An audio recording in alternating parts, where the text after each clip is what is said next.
Bill Gates and his investments. By following the money, one gets to know a person. If I were to accept someone's advice, for instance in the area of vaccines, I would follow that person's money to see where he comes from. Does he have my best interest at heart? What does following the money tell us about Bill Gates? He has an interest in highly suspicious companies, a tendency to be drawn towards poison, and an absolute focus on depopulation. First, we've got population. The world today has 6.8 billion people. That's headed up to about 9 billion. Now, if we do a really great job on new vaccines, healthcare, reproductive health services, we could lower that by perhaps 10 or 15%. Let's face it, a man who openly promotes reducing the world population in order to save the planet, telling the world vaccines can help achieve this goal, then promotes the same vaccines to save lives? Really? Make up your mind, Bill. Do you want to save human lives, or do you want to destroy them? You can't have it both ways. Follow the money, and you will get to know the man behind it. We have seen GMOs, infected mosquitoes, tests on human guinea pigs in less developed countries, bioweapons, child trafficking and abuse on Epstein Island. Not a pretty picture, Bill. What else are you up to, The more we dove into the person Bill Gates, the more we were shocked and nauseated. Here are some more companies in which he heavily invested. They include many of the most criticized companies in the world for involvement in human rights abuses, labor abuses, environmental abuses, and tax avoidance. Big mining companies: Barrick Gold, BHP Billiton, Freeport-McMoran, Glencore, Rio Tinto, Vedanta, and Vale, a Brazilian mining company that was voted with most contempt for the environment and human rights in the Public Eye Annual Awards. Agribusiness companies: Nestle, Unilever, Archer Daniels Midland, Kraft, Mondelez International, chemical and pharmaceutical corporations, some of which we already mentioned: BASF, Dow Chemicals, GlaxoSmithKline, Novartis, and Pfizer.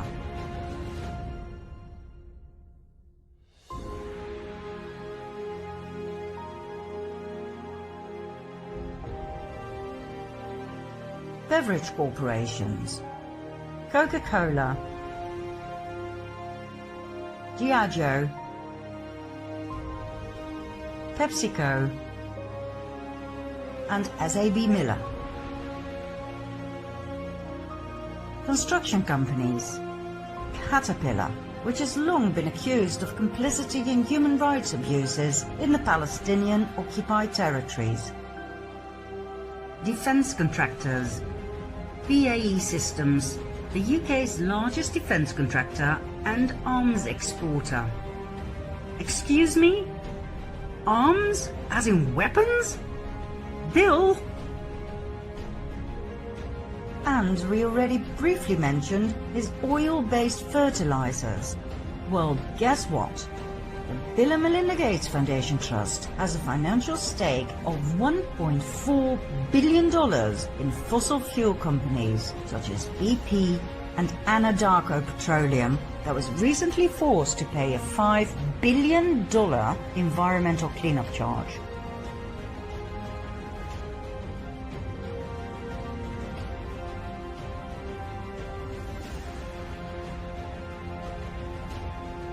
The Bill and Melinda Gates Foundation Trust has investments in 35 of the top 200 companies ranked by the carbon held in their reserves. These included coal giants, Anglo-American, BHP Billiton, Glencore Xstrata, and Peabody Energy,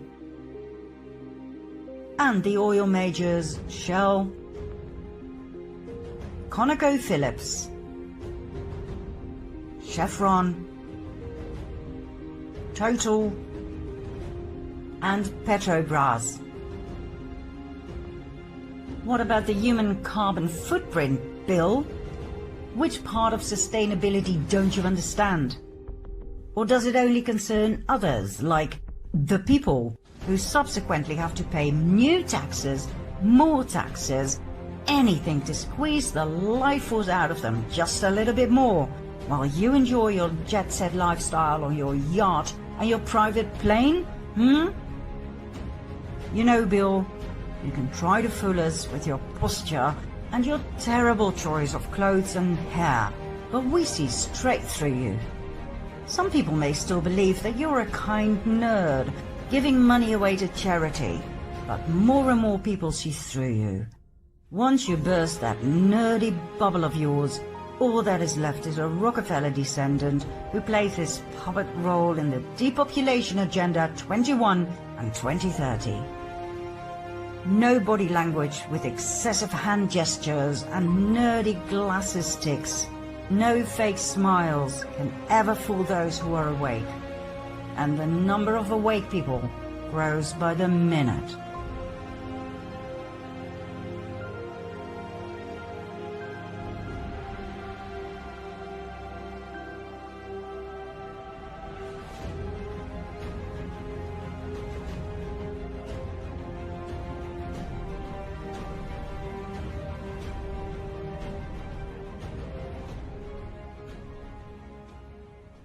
Now, in case you think you know all there is to know about Mr. Gates, he comes up with yet another marvel of a plan to spray millions of tons of dust into the stratosphere to stop global warming.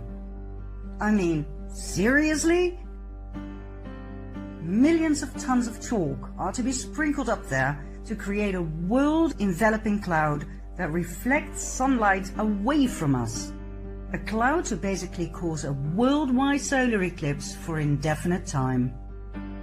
This insane plan is funded by Gates and pioneered by scientists at Harvard University.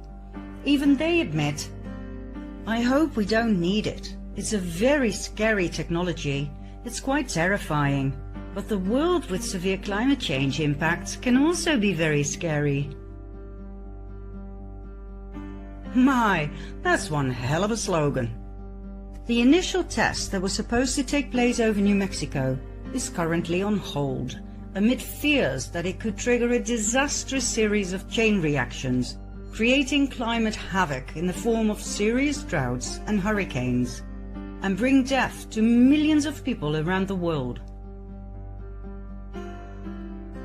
One fear is that spreading dust into the stratosphere may damage the ozone layer that protects us from hazardous ultraviolet radiation that causes cancer. Climatologists are also concerned that the circulation of ocean currents that regulate our weather may be disrupted. This could unleash a global outbreak of events that might devastate farmland, wipe out entire species, and foster disease epidemics. I don't know what's worse, climate change or this plan. Obviously, Bill Gates is more interested in his technological experiments than in the safety of people. Oh, I almost forgot. He's into depopulating the planet. Well, what a marvelous side effect then, right, Bill? There's a few more things about Mr. Charity that we think you should know. In 2000, he set up Gavi, Global Alliance for Vaccines and Immunization, now called Gavi, the Vaccine Alliance.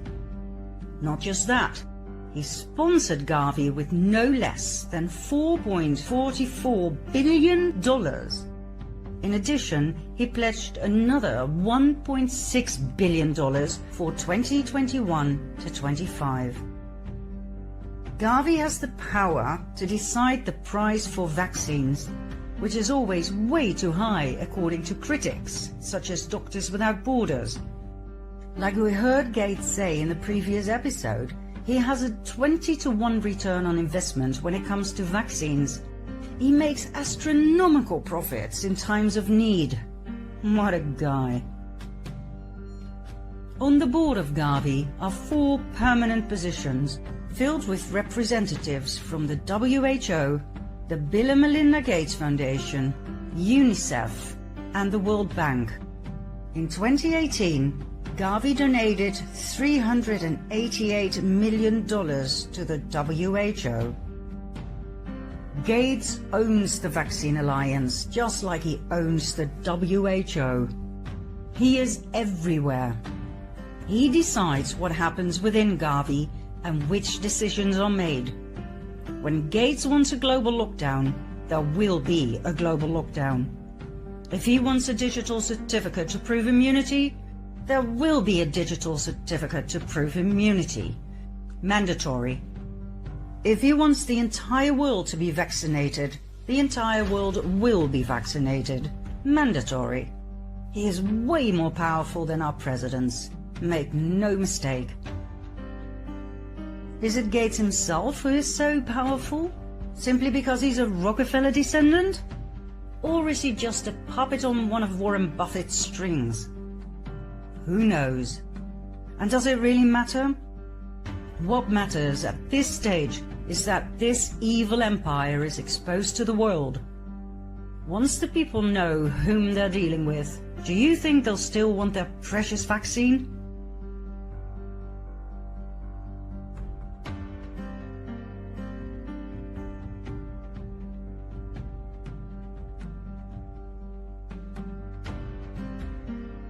In April 2020, President Trump announced stopping the financing of the WHO. Instead, he gave the money to Garvey. Many people were shocked by this action. How could he sponsor Big Pharma? Trump has always been openly opposed against the pharmaceutical industry. Did he try to gain influence in Garvey to temper Gates? Time will tell. The last thing we wish to share with you, before hitting the final nail into Gates' coffin, concerns the influence of the Bill and Melinda Gates Foundation in global agriculture. A study performed by Grain, published in November 2014, shows the shocking truth about the influence of the Gates Foundation in agriculture around the world. Do you still believe Mr. Gates is doing good in Africa? Do you know how much of his millions in grants for agriculture actually go to Africa? A lousy 5%. Do you know where all the money ends up? With the CJIAR. International organizations such as the World Bank, UN agencies, etc. AGRA, the Alliance for a Green Revolution in Africa, set up by Gates himself. The African Agricultural Technology Foundation, the AATF, and hundreds of different research, development and policy organizations across the world. In Gates' world, it's all about R&D and policy. His money does not go to the African farmers. It goes to scientists, to laboratories.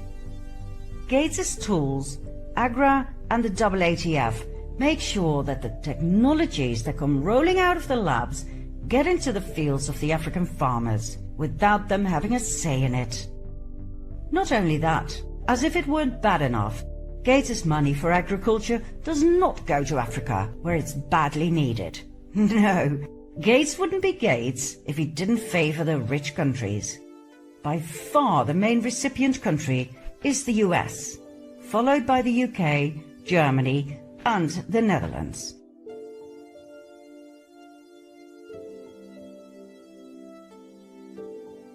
So, the Gates Foundation fights hunger in the South by giving money to the North. How the hell is that going to work?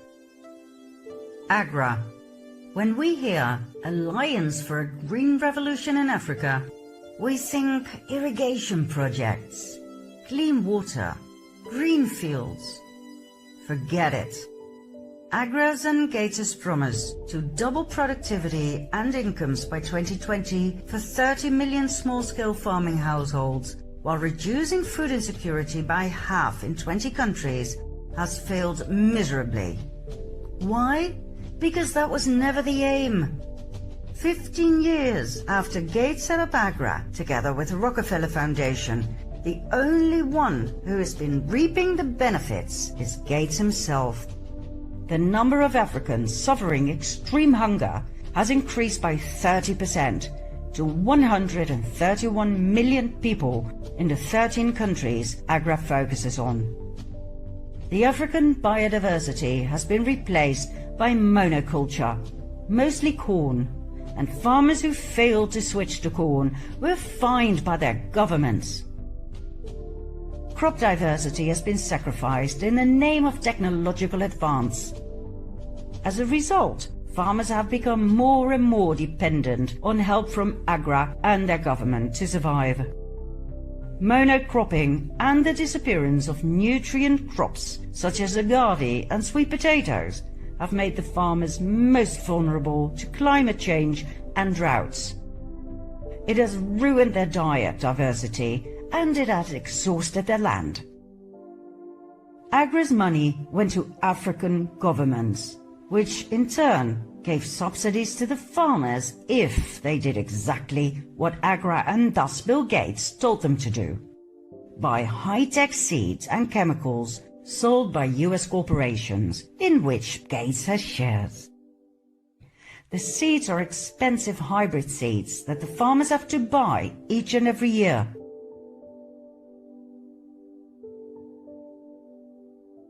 The chemicals are fossil fuel-based petrochemical fertilizers.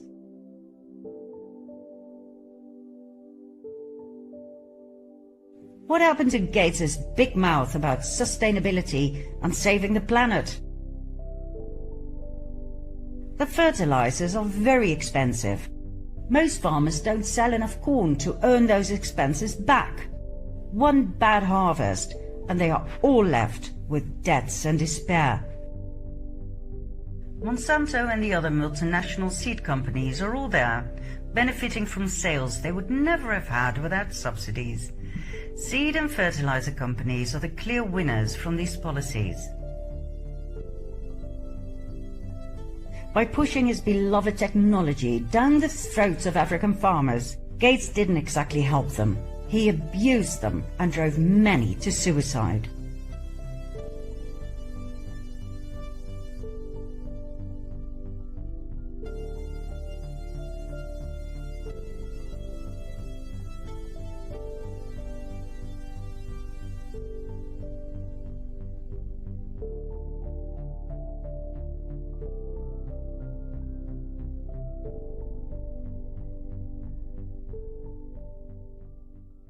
How hard is it to use your money to do truly good by listening to the people's needs for a change?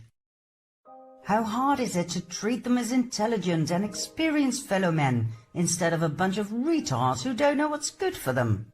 How denigrating is that? Why aim for 80% of the population being vaccinated when everybody knows that diseases are spread by bad hygiene and polluted water? Why not simply provide clean water and proper hygiene? That would have been so much more effective and it wouldn't have cost so much money.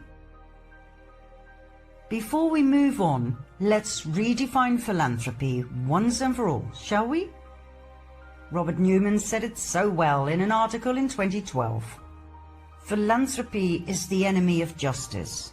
The point is that poor people do not tend to ask for charity. They demand justice, which requires not so much money from the rich world as fundamental changes in the way the rich world operates, including ending tax havens, limiting the power of corporations, and changing neoliberal economics.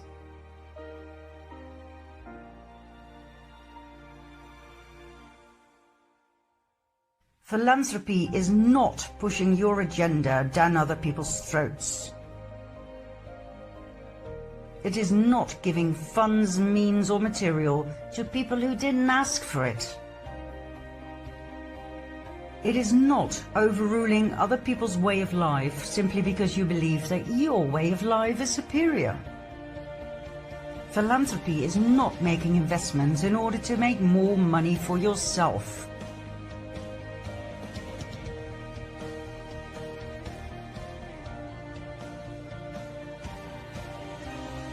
Philanthropy is the opposite of what is described in Agenda 21 and 2030.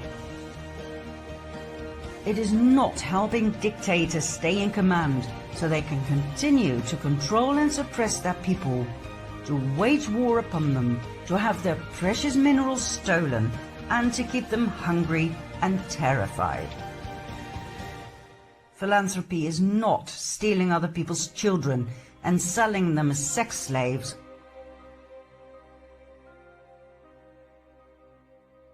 What is philanthropy?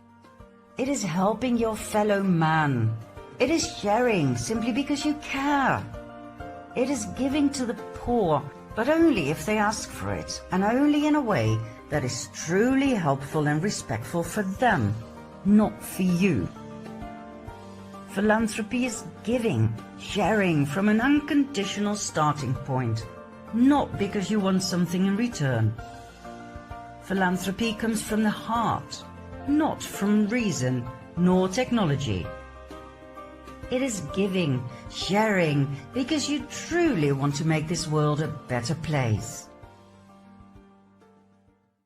Bill Gates has other priorities than doing good.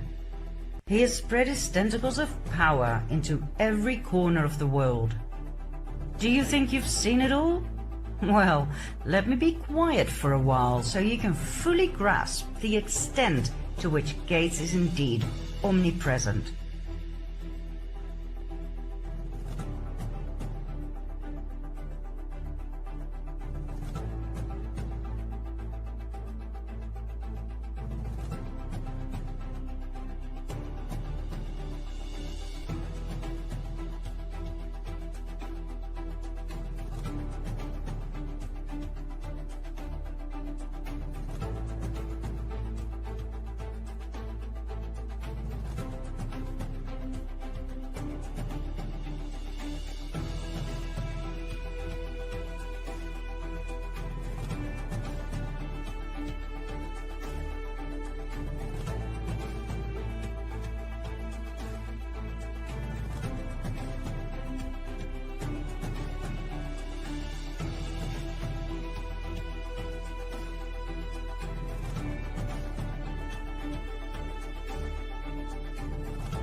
Do you see the whole picture yet?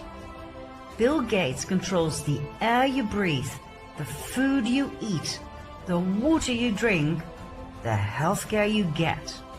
He controls your life from the cradle to the grave.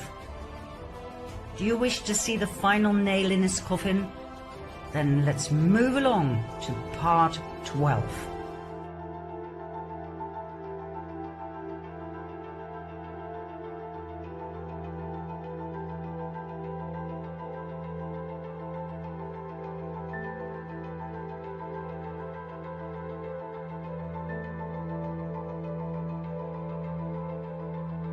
We have spent 4 episodes on Bill Gates, our self-proclaimed philanthropist.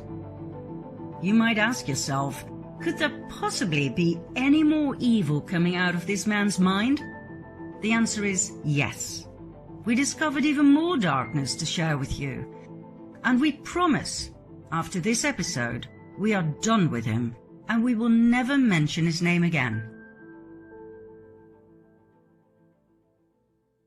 Now, we briefly mentioned something big at the end of the previous episode. Gates' involvement in what we call gene drive technology, also referred to as extinction technology. We are literally talking technology to make entire species or races go extinct. According to researchers, the Bill and Melinda Gates Foundation and DARPA are the world's largest funders of gene drive research.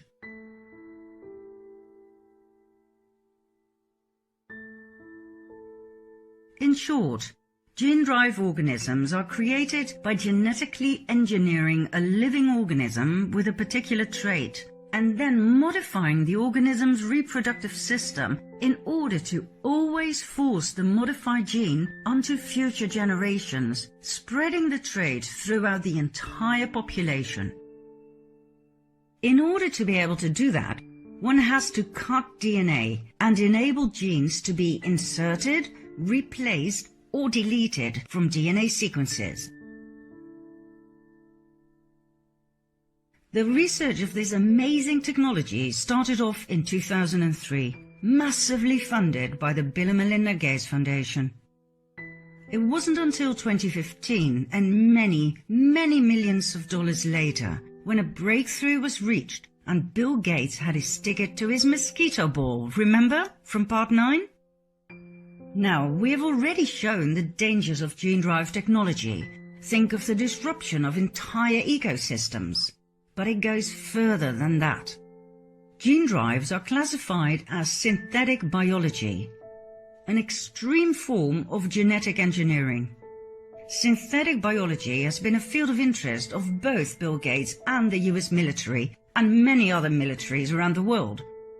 Both Gates and DARPA, plus a secretive group of military advisors known as the Jason Group, have been investing insane amounts of money into synthetic engineering. Now, bearing in mind the possibilities of using this technology to create bioweapons, gene drives might be a marvel of technology, but in the wrong hands, it can and will have disastrous outcome. Gates has made sure that the future of gene drive extinction technology is secured.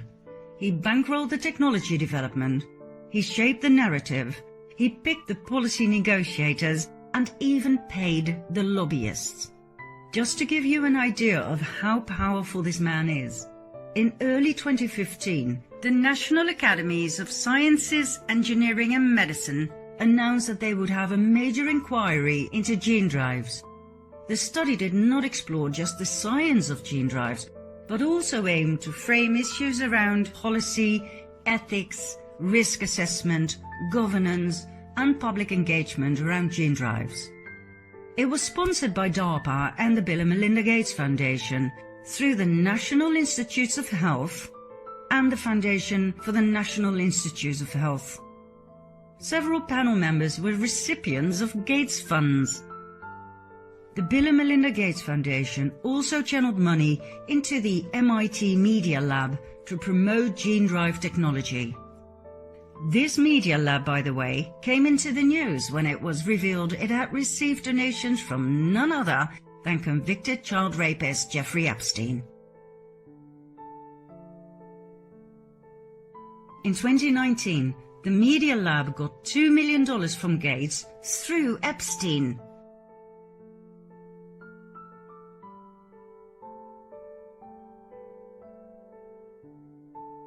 Funny how things always come back and bite you in the butt, right, Bill? Synthetic biology has become a multi-billion-dollar industry. Investment firms estimate that the industry will be worth $85 billion by 2030. That's an awful lot of money. We're talking about an industry that creates synthetic ingredients for the food industry, medicines, and lab-grown food products. In other words, it creates something artificially that does not exist in the natural world. Now, once again, that can either be a blessing or a curse, depending on whose hands it ends up in. As we have seen, synthetic biology is all about changing DNA into the so-called perfect mode, which could be absolutely brilliant. It could mean the end of disease. Our DNA could be programmed to fight AIDS, for instance, or even hereditary diseases, such as autoimmune diseases or certain types of cancer. They could be eliminated for good. Can you imagine the absolutely wonderful breakthrough in medical science?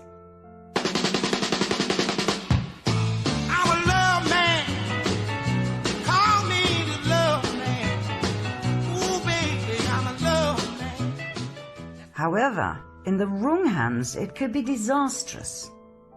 First of all, it would be a very expensive way forward, meaning only the very rich people would be able to buy good health, good genes, while the ordinary people would have to wait for traditional medical treatment.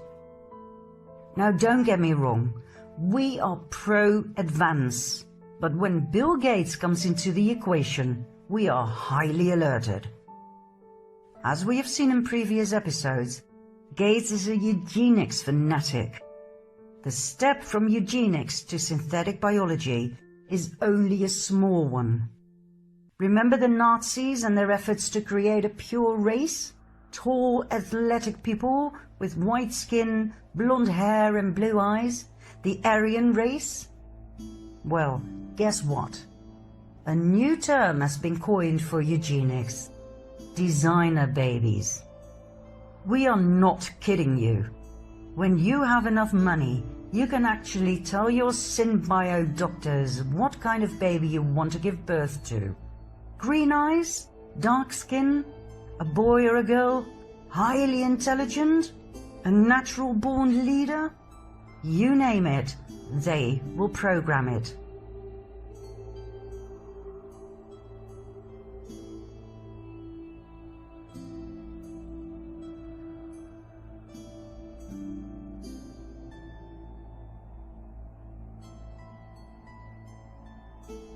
A few cells in a petri dish, which will then be placed in your womb, or in an artificial womb, yet another marvel of technology from the Netherlands. We think you know by now that when Mr. Gates is involved, one has to be cautious. Be it vaccines, be it synthetic biology. When Gates promotes it and puts millions into it, something is off. Back to the food industry.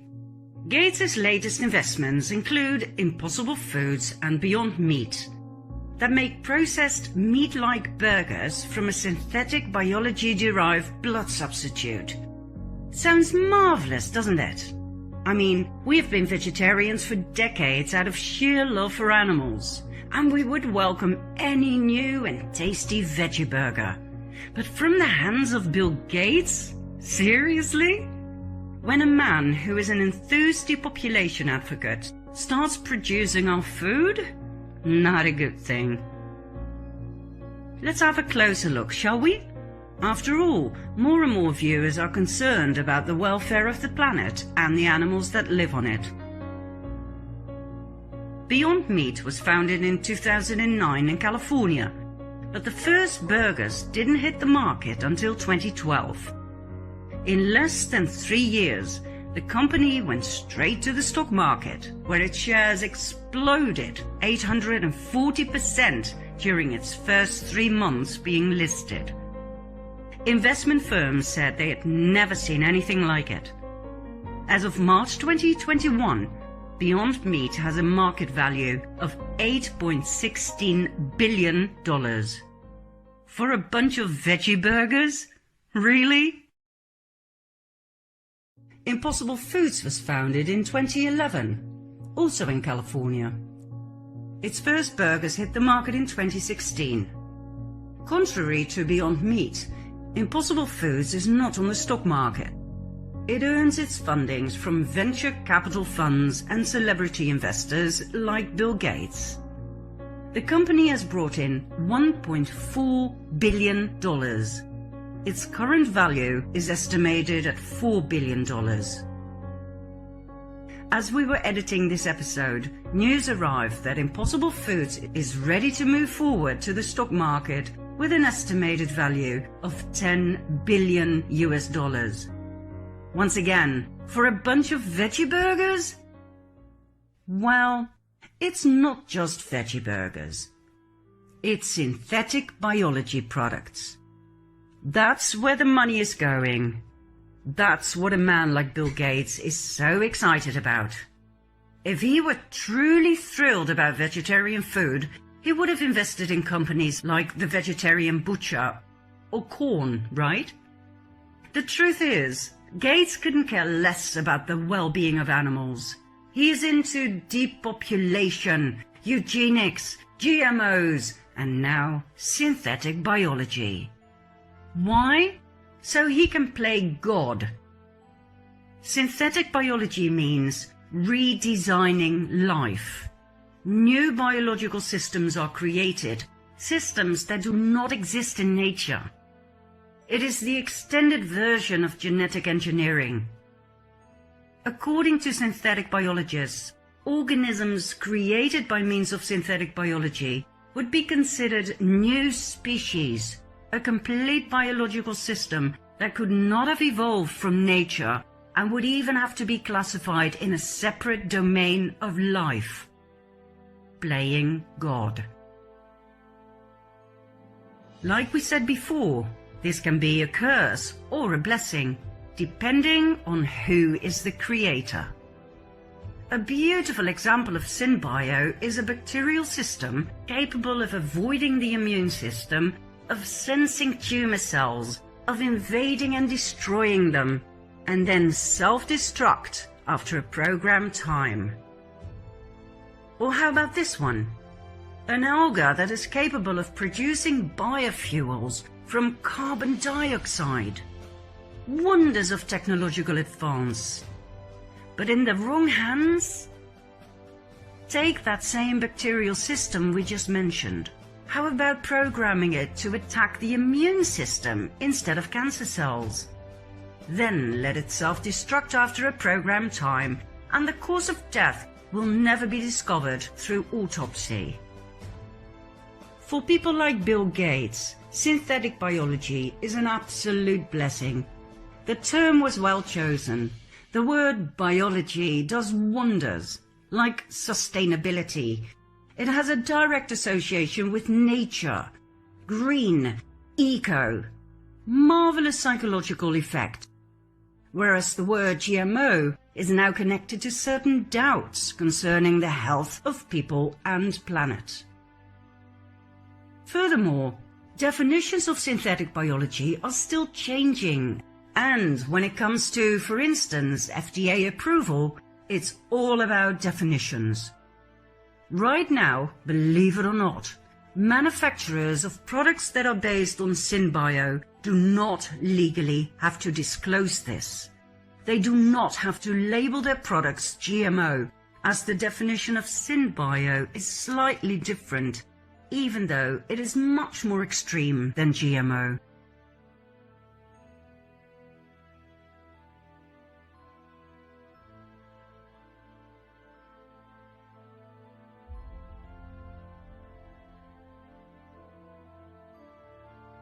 And that is exactly what we see with the products of Beyond Meat. Its founder, Ethan Brown, doesn't mention SynBio in interviews.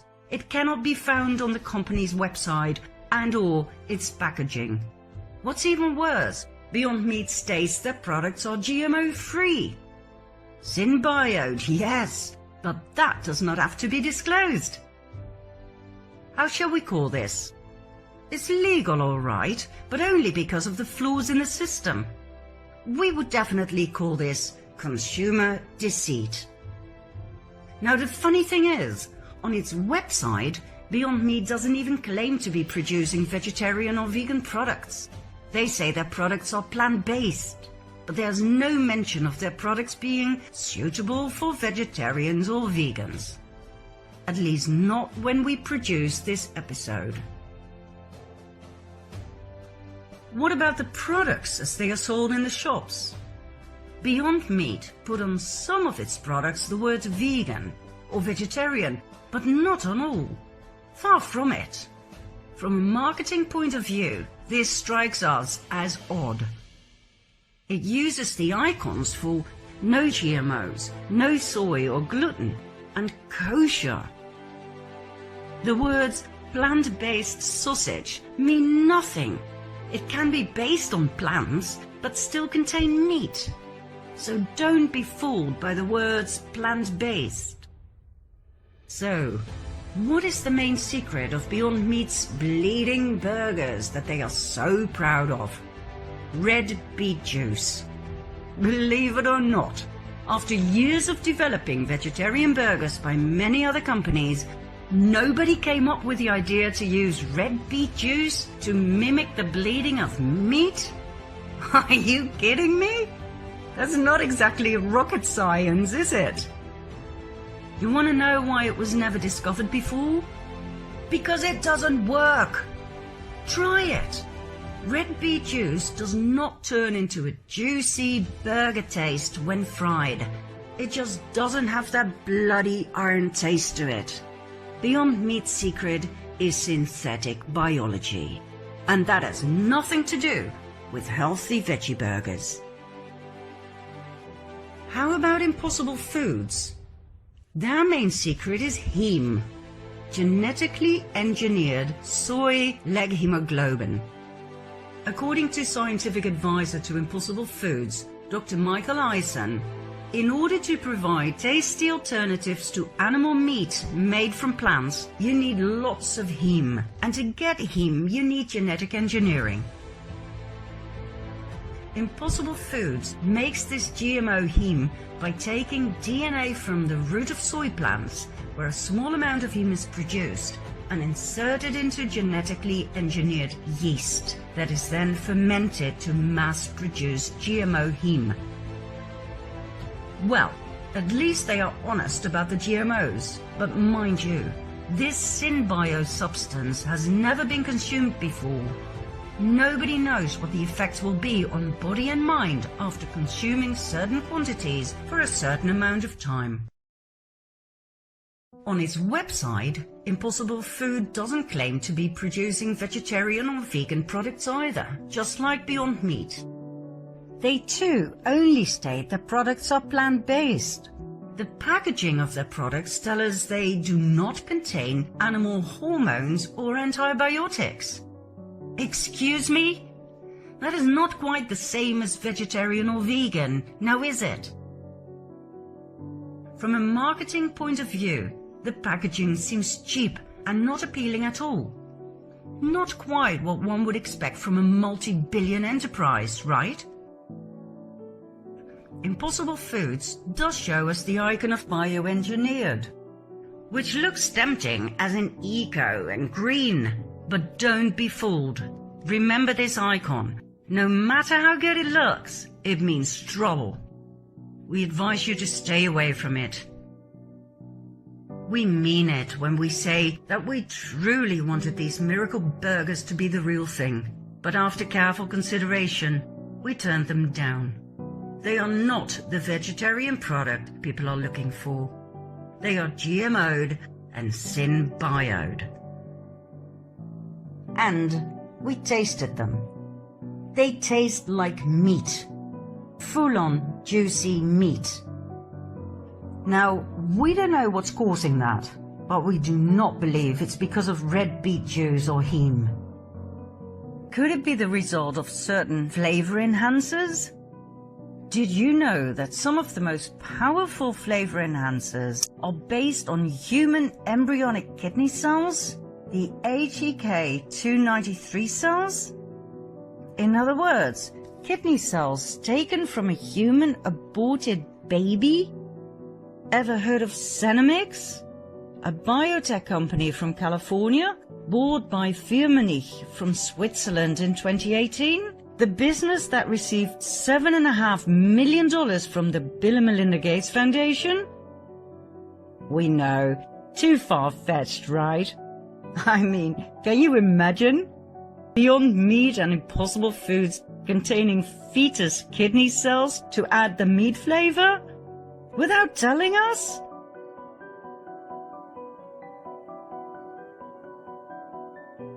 I mean, we know that a lot of products contain these human embryonic kidney 293 cells to increase their taste. But come on, fake veggie burgers? Nah, we're pretty sure that the fact that the location of the production facility of Impossible Foods in Oakland, California, being right across the street from Planned Parenthood, is just a creepy coincidence. Just like the fact that the production facility of Beyond Meat is only a few minutes' drive from 3 Planned Parenthood clinics. Just a creepy coincidence. Although, in 2018, Beyond Meat partnered up with Zandbergen, world's finest meat from the Netherlands. That's right, originally a butcher and now an importer of frozen meat from across the world. Zandbergen states it is proud to be working with Beyond Meat that has replaced meat protein by plant protein. Synthetic biology, all right. Creating new species, remember? Replacing meat protein by plant protein doesn't exactly make it vegetarian, now does it? Oh, and guess what? Beyond Meat's manufacturing facility in the Netherlands is only 7 minutes away from an abortion facility, the Emma Clinic, in the city of Enschede. Bearing in mind the Netherlands only has 15 abortion facilities, what are the odds? Gates now believes the wealthiest countries should switch to eating 100% synthetic beef in order to help combat climate change. Of course, climate change. If you can't blame it on COVID, blame it on climate change. Now the poor countries cannot afford synthetic meat, so they can continue eating real meat. But that will have to be GMO'd, of course.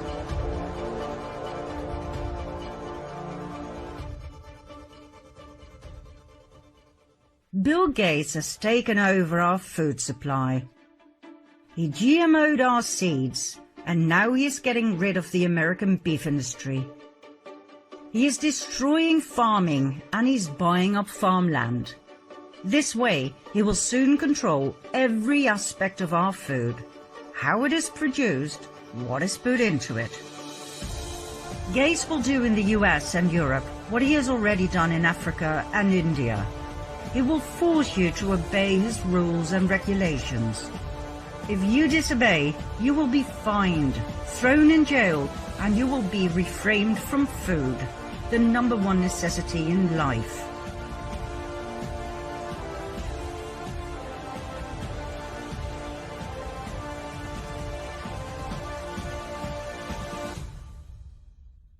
Gates has found yet another way to subjugate us completely and utterly to his whims and wishes.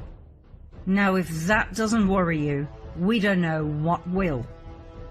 Well, maybe this will. All current COVID vaccines are the result of synthetic biology. All of them. They have not been tested. They are not approved. They are referred to as GRAS, generally recognized as safe, which means absolutely nothing. And they are in an experimental phase until 2023. Let that sink in.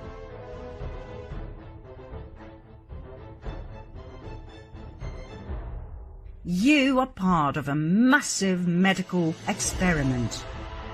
By injecting a synbio product into your body, you could be changed into one of Gates' products, a symbioed, genetically modified product. After everything we have shown you in the previous episodes about Bill Gates, exactly how safe does that make you feel? Now, during the very first seconds of this episode, we promised you that this would be the last one about Gates. And that was truly our intention. I mean, we are so fed up with him, you have no idea. But as we are approaching the critical half hour, we're afraid there's just a few more things about him that will put things into perspective in a way you've probably not seen before. Bear with us and move along to part 13.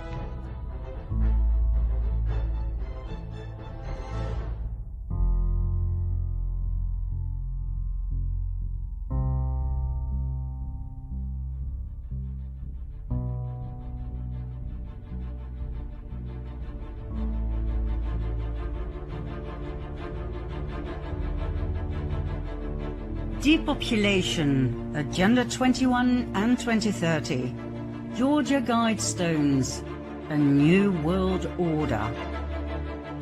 Is it really this bad? Can people be so evil as to wipe us out as soon as they get a chance? Well, yes.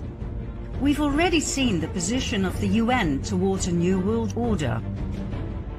Let's listen to some of our world leaders and see if they believe in this new world order, shall we?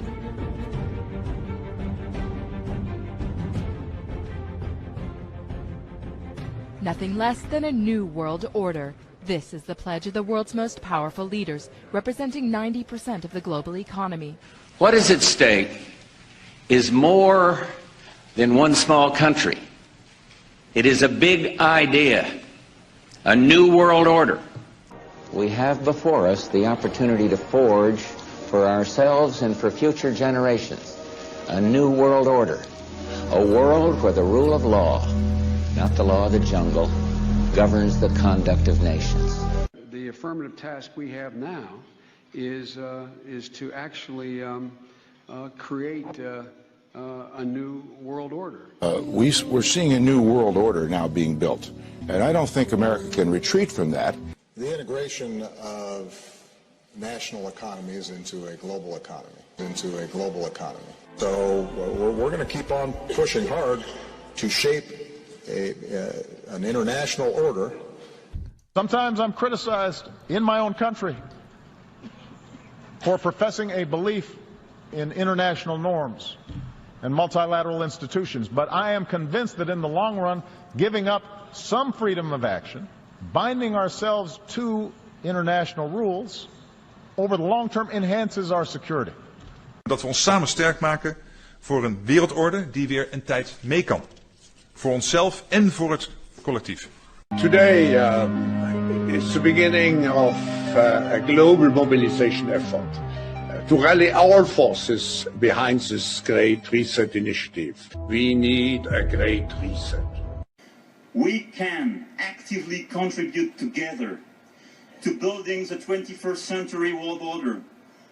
Wenn man eine wirkliche Weltordnung haben will, eine globale politische Ordnung, dann wird man nicht umhin kommen, an einigen Stellen auch Souveränität, Rechte an andere abzugeben. De internationale inbedding heeft ons land veel gebracht. Het goed functioneren van de naoorlogse multilaterale wereldorde en de internationale stabiliteit zijn cruciaal voor onze rechtsstaat en voor de kracht van onze economie. Pieces are in flux. Soon they will settle again. Before they do, let us reorder this world around us. In this period, when really a new world order can be created, it's a great opportunity. And there's a need for a new world order. but it has different characteristics in different parts of the world. And the challenge is how to build a world order for the first time in history on a global basis. President Obama and British Prime Minister Gordon today calling for a new world order to tackle our global economic crisis. And the president outlined his vision of a new world order in which the US would participate fully. We've got to give them a stake in creating the kind of world order that I think all of us would like to see. Never before has a new world order had to be assembled from so many different perceptions, or on so global a scale. A new world is emerging. It is a new world order with significantly different and radically new challenges. And I strongly believe India will be a central actor in the new world order. After 1989, President Bush said, and it's a phrase that I often use myself, that we needed a new world order.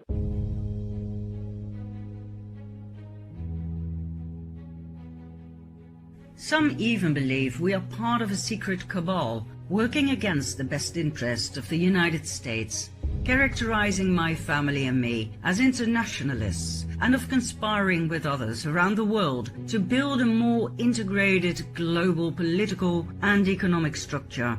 One world, if you will. If that is the charge, I stand guilty, and I'm proud of it. The New World Order is what they all want. The New World Order as described in the Protocols of Zion. Remember? We shall so wear down the Goyim that they will offer us international power that will enable us to form a super government. In place of the rulers of today, we shall set up a super government administration. Its hands will reach out in all directions, and its organization will be of such colossal dimensions that it cannot fail to subdue all the nations of the world. One authority will be glorious because it will be all-powerful. Our authority will be the crown of order, and in that is included the whole happiness of man.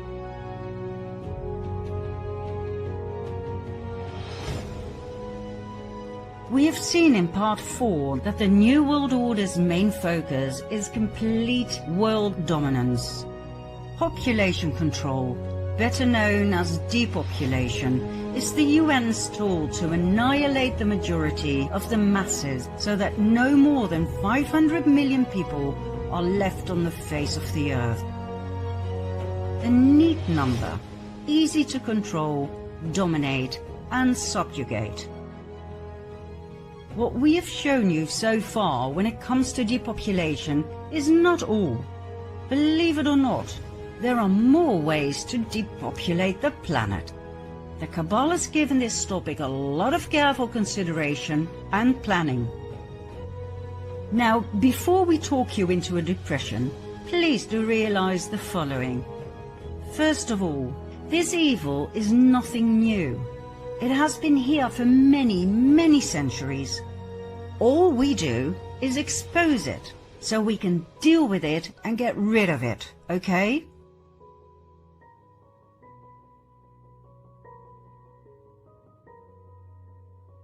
Exposure is vital.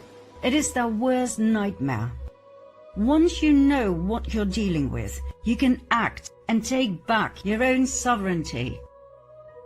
Secondly, those who know us and our work know that we never end on a negative note.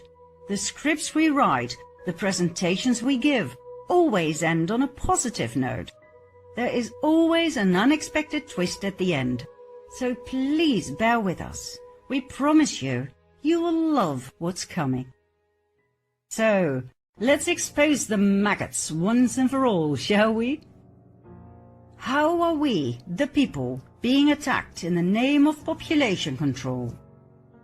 Wars, natural disasters, famine and drought, plagues and diseases, vaccinations, family planning, chemtrails, GMOs, and additives in food, water, beauty care and cleaning products. Wars speak for themselves. As we've seen, they have always been caused by the cabal as a divide and conquer strategy and as a way to make massive amounts of money. Wars don't just start. They are instigated by design. Always. Who makes the money? The cabal.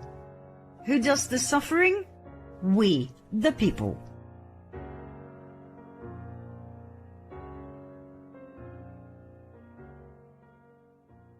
Next, natural disasters. Think earthquakes, hurricanes, volcanic eruptions and tsunamis. They don't need much explanation. The earth shakes, people die. But did you know that many of these natural disasters nowadays are actually caused by man? Ever heard of HAARP? High Frequency Active Aurora Research Program? An American military research program used to excite the ionosphere via high-frequency signals? Using it influences the weather in a profound way. Well, instead of doing a rain dance, we physicists are firing trillion-watt lasers into the sky to actually precipitate rain clouds and actually bring down lightning bolts. By firing trillion-watt lasers, you rip apart the electrons, creating what are called ions, and these ions act like seeds, like dust particles, bringing down rain and even lightning. In the 60s, the CIA used this to bring down monsoons during the Vietnam War, to wash out the Viet Cong. For decades now, these governments have been alleged to have experimented with weather control, but nothing conclusive. This time we're bringing in the laws of physics, rather than simply waving our hands and uttering mumbo-jumbo.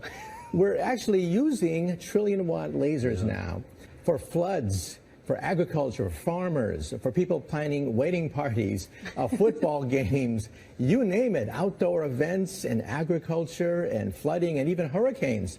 All of them could be subject to weather modification. Natural disasters can be and are triggered by the cabal to get rid of people. How convenient. Others are engaging even in an eco-type of terrorism, whereby they can alter the climate, set off earthquakes and volcanoes remotely through the use of electromagnetic waves. So there are plenty of ingenious minds out there that are at work finding ways in which they can wreak terror upon other nations. It's real.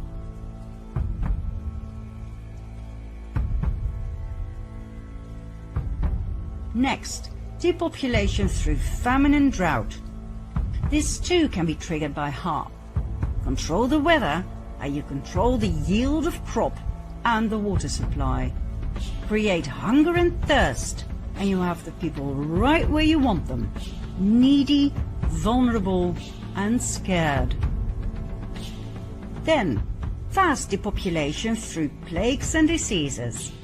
Take for instance the bubonic plague, the Black Death, that killed God knows how many millions of people across the world in the Middle Ages. What a delightful way to lose millions of people in one go. No bullets needed, no bombs, just plagues. Another plague that turned out to be highly convenient was the Spanish flu. More people died of the Spanish flu than of bullets during the First World War. Between 1918 and 20, an estimate of 50 million people died. 1/3 of the entire world population was infected. It is believed to be the greatest pandemic the world has ever experienced. Worse even than the medieval Black Death. There are several very interesting things about the Spanish flu. First of all, it didn't start in Spain. Secondly, it wasn't a flu. There's more, but let's start with these two, shall we? If it didn't start in Spain, then where did it? In the US. If it wasn't a flu virus, what was it? It was a bacteria that caused severe and in most cases lethal pneumonia. According to a 2008 National Institute of Health paper, bacterial pneumonia was the killer in a minimum of 92.7% of the autopsies reviewed.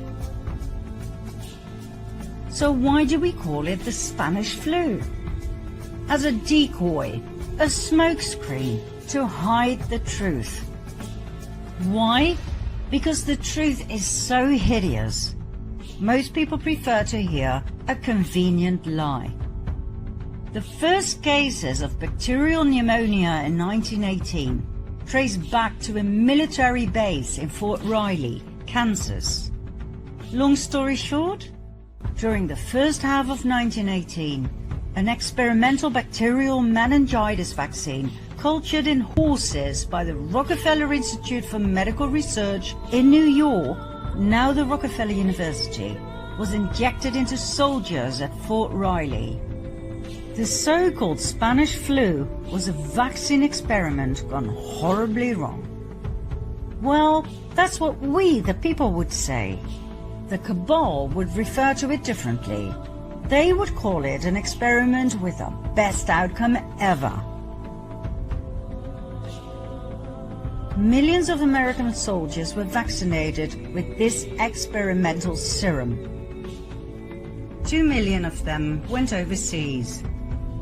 They fought under poor sanitary conditions, so the bacteria spread like wildfire wherever they went. The story was then spread that these soldiers would come home with all sorts of European diseases, so the American population was vaccinated as well. On top of everything else, the vaccines were distributed all over Europe. Only the vaccinated died. Healthy men and women in the prime of their lives died, not the elderly, as would have been the case if it were a flu virus. Who was in charge of that distribution and mass vaccination program? The Rockefeller Institute. Who was the main scientist in charge? Dr. Frederick Gates. According to Gates, they injected random dosages of an experimental bacterial meningitis vaccine into soldiers. Those who survived became cloud adults, meaning they spread the bacteria to others, even the non-vaccinated. In modern COVID days, we would call it shedding. The vaccinated infecting the non-vaccinated. What an amazing coincidence, right? Frederick Gates then, Bill Gates now. Rockefeller Initiative then, Rockefeller Initiative now. Disease developed in Fort Riley, US then. Disease developed in Wuhan, China now. Closed down societies then. Closed down societies now. Cloud adults then. Shedding now. All for our own good, our own safety. Back then. And now.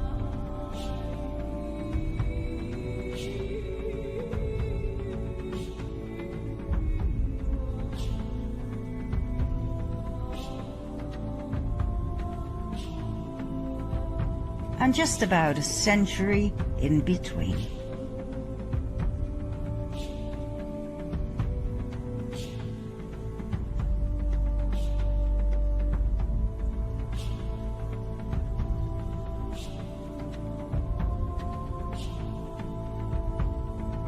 So, back to depopulation through plagues and diseases. The problem with plagues is that they don't occur much, certainly not in these modern times of hygiene. But not to worry, the Kabbalah is quite creative and always comes up with a solution to every problem. If there is no plague available, you create one.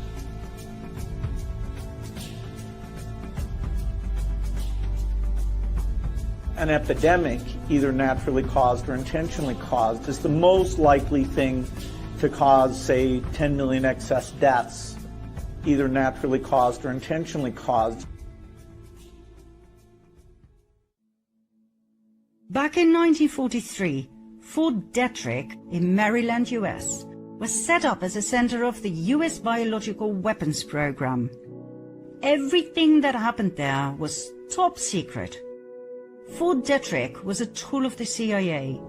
It was a dark pit of the most inhumane experiments in the area of mind control and killer viruses.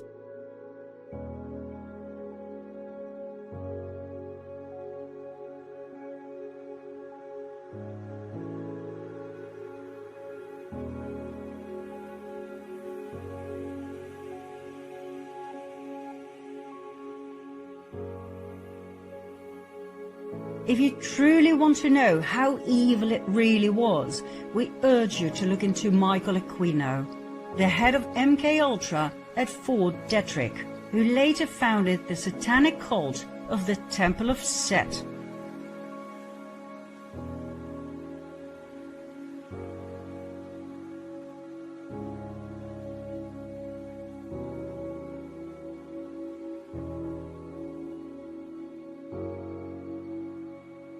In 1968, Fort Detrick hosted yet another secret project, the Special Virus Cancer Program.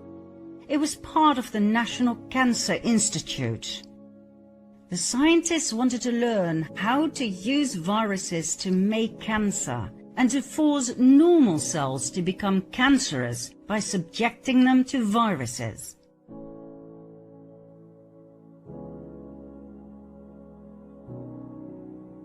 Why? Because cancer is an excellent weapon when it comes to biological warfare. It can be used to take down political leaders without any suspicion of a crime committed. And it can be used to wipe out large numbers of the population, as most forms of cancer are deadly. Approximately 10 million people die of cancer worldwide each year. That's about 26,000 people each day. Two classes of cancer-causing viruses were studied extensively at Fort Detrick's Special Virus Cancer Program. The RNA-type tumor retroviruses and the DNA herpes-type viruses. In the process, two discoveries were made: HIV and KS, Kaposi sarcoma. Kaposi sarcoma is widely known as the gay cancer that often accompanied AIDS when the first cases broke out in gay men in Manhattan, New York City in 1979. As a matter of fact, Manhattan was the center of the first AIDS outbreak, not Africa. It wasn't until 1982 that AIDS broke out in Africa. Still, we are supposed to believe that AIDS originated in Africa and that it jumped from apes, primates, to humans.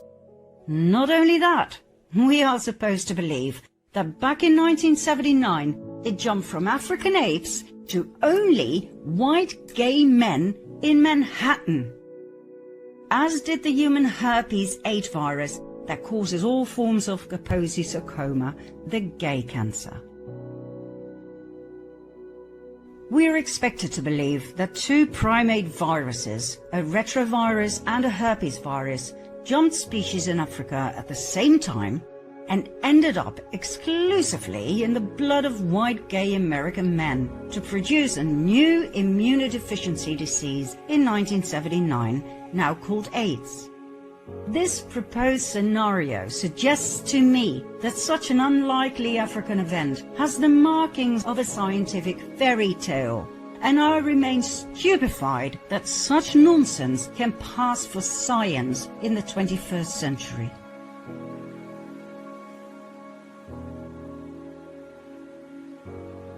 So, what else happened in Manhattan in 1979? The experimental hepatitis B vaccination program.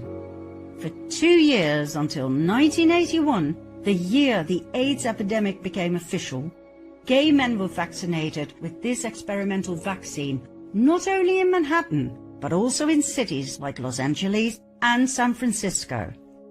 What a coincidence that these 3 cities became the 3 big epicenters of the AIDS epidemic. Now, we realize that there will be a lot of opposition and denial when it comes to the man-made origin of HIV and AIDS. We suggest you study the work of professionals such as Dr. Leonard Horowitz, Dr. Robert Strecker, Professor Robert Lee, and the above-mentioned Dr. Alan Cantwell. Back to Fort Detrick and its horrid experiments. Meet Robert Charles Gallo, a biomedical researcher best known for his role in the discovery of HIV and subsequently the invention of the HIV test kit. He was head of the Laboratory of Tumor Cell Biology at the National Cancer Institute. Gallo didn't actually discover HIV, he stole the discovery, held by his partner in crime, Dr. Fauci. Whom did they steal it from? Dr. Frank Rossetti.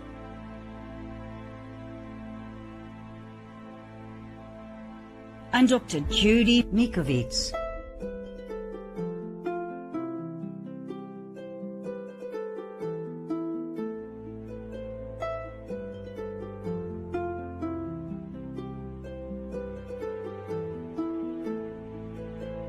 Mikovits worked under the direction of Rossetti. She was the one who isolated HIV from blood and saliva, and by doing so, she confirmed the earlier discovery by the French doctor Luc Montagnier, who had isolated and described HIV as a possible cause of AIDS. When Rossetti was out of town, Mikovits got a phone call from Fauci, who ordered her to give him the manuscript about the isolation and confirmation of HIV while it was still in press. Mikovits refused, as it was unethical to do so. The paper was still confidential. Fauci then threatened to fire her for insubordination. Mikovits still refused. When Rossetti returned a few weeks later, he gave Fauci the manuscript. Fauci then deliberately delayed the publication of the manuscript so that his partner in crime, Dr. Frank Gallo, could steal the content and write a competing paper, submit it, and get it into press before Rossetti and Mikovits could do so. On May 4, 1984, Dr. Gallo published his now famous papers containing the findings of Rossetti and Mikovits, but under his name. This delayed the development of testing and spread the HIV epidemic through the world, killing millions.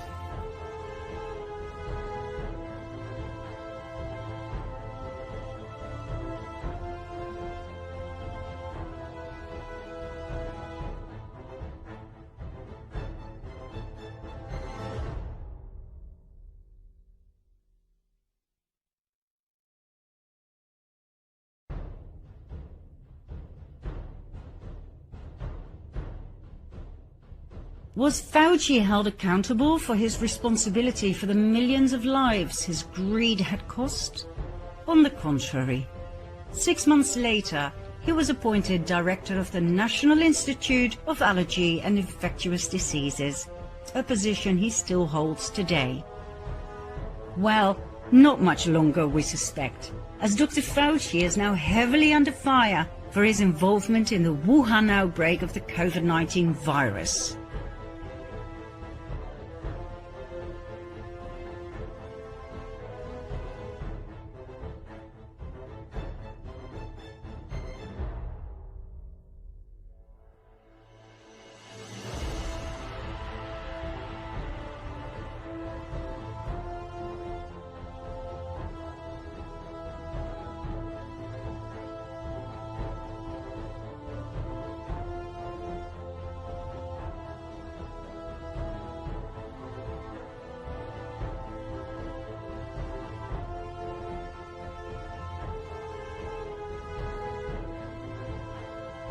With all the evidence now on the table, we find it hard to believe that Fauci will be on the right side of the prison bars for much longer. Back to Dr. Gallo. Gallo worked with Litton Industry and its subsidiary Bionetics. Litton Industry is a defense contractor and supplier of biological weapons. Bionetics managed America's Biological Weapons Testing Center at Fort Detrick and ran the entire National Cancer Institute with its special virus cancer program. Bionetics supplied the lab animals, including monkeys and chimpanzees, cancer viruses and vaccine culture media for cancer investigators and pharmaceutical manufacturers throughout the 1960s and 70s. Litton and Bionetics created and spread AIDS and many other deadly viruses. Subsequently, Bionetics supplied Merck with experimental viruses for vaccine studies. Now, that sounds rather clinical, doesn't it? But here's what really happened. They used children as guinea pigs in Africa and at the Willowbrook State School on Staten Island in New York. Children! Have you ever used orphans to study an experimental vaccine? Yes. Have you ever used babies of mothers in prison to study an experimental vaccine? Yes. Have you ever used individuals under colonial rule to study an experimental vaccine? Yes. Did you do so in the Belgian Congo? Yes.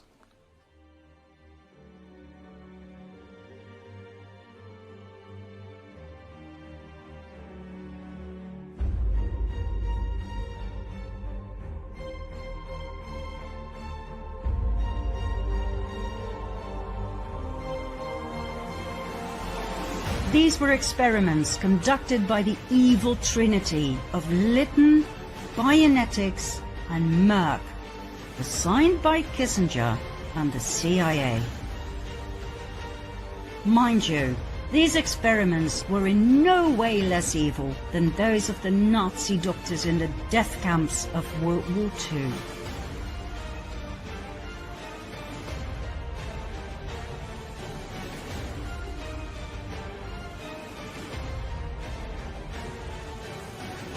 In this school from hell, mentally retarded children were injected with vaccines containing all kinds of killer viruses, including cancer viruses.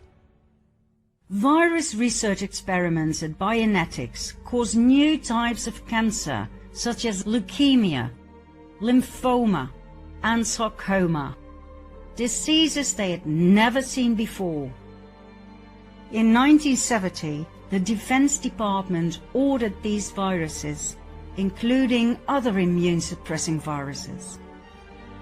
That's right, the Defense Department bought cancer-inducing viruses that had been invented, created by Bionetics and tested on children.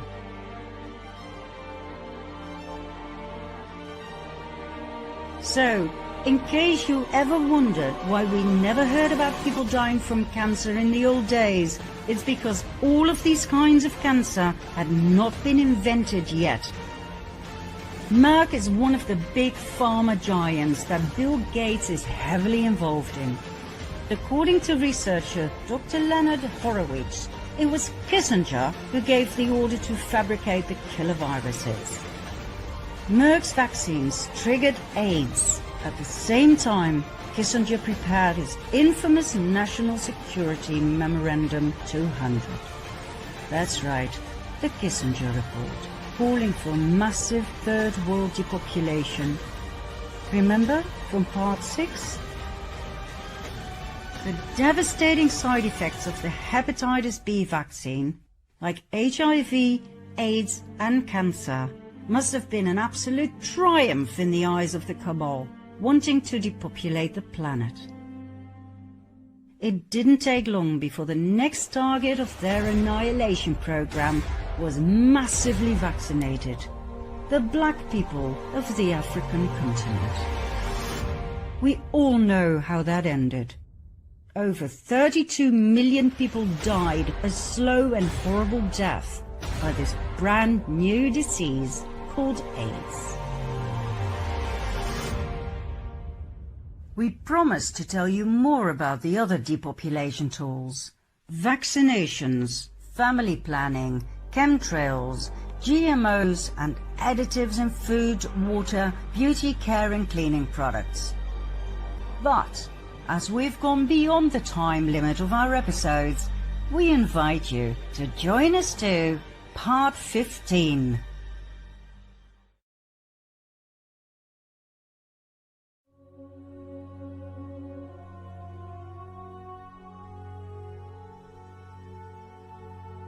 Let's continue where we left off at the end of our previous part, shall we? What do we have left in the area of depopulation in our daily lives? We have changed the order a bit to save what's best for last. Here we go. Additives in food, water, beauty, care and cleaning products.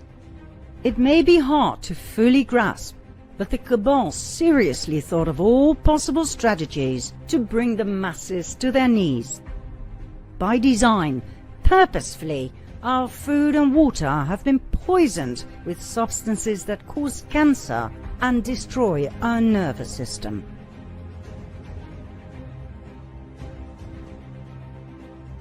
"75% of the adverse reactions to food additives, which have been reported to the FDA, are connected with aspartame.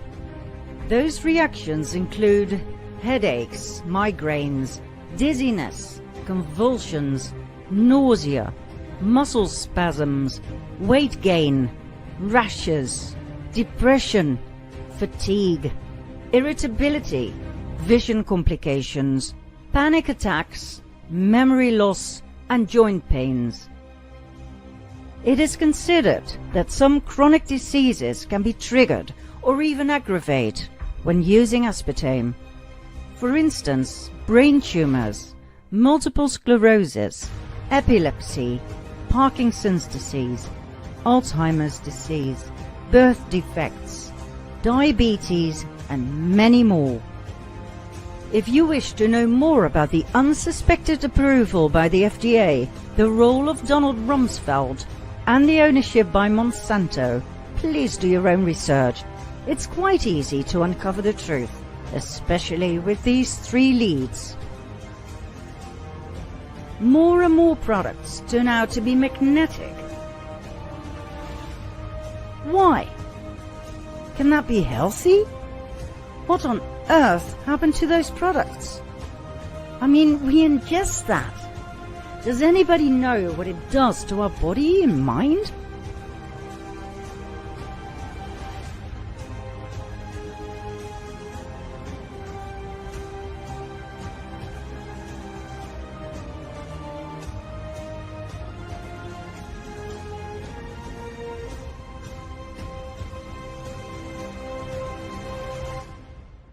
In many countries, for over 75 years now, our drinking water has been poisoned with fluoride, a highly toxic chemical waste product. Apart from being carcinogenic, fluoride has detrimental effects on the brain, the thyroid, and the immune system. Furthermore, fluoride is known for its destructive calcifying effects on the pineal gland. As the pineal gland is known to enhance intuitive awareness in people, one can easily understand why the cabal wants it closed, not open. Toothpaste. 95% of all branches still contain fluoride. Even today, the CDC will tell you fluoride is highly beneficial. Dentists still recommend parents additional fluoride treatment for their children. Yet, at the same time, toothpaste tubes read this warning sign: keep out of the reach of children under 6 years of age. In case of accidental ingestion, seek professional assistance or contact a poison control center immediately. More than 80% of the cases of fluoride toxicity are reported in children below the age of 6. This is caused by the flavors added to children's toothpaste, which leads to voluntary swallowing of the toothpaste. Children under 6 years of age should not use more toothpaste than the size of a pea. Yet, this is what is shown in every commercial. If a 2-year-old swallows 2 tubes of children's toothpaste, nicely flavored, its chances of survival are extremely low.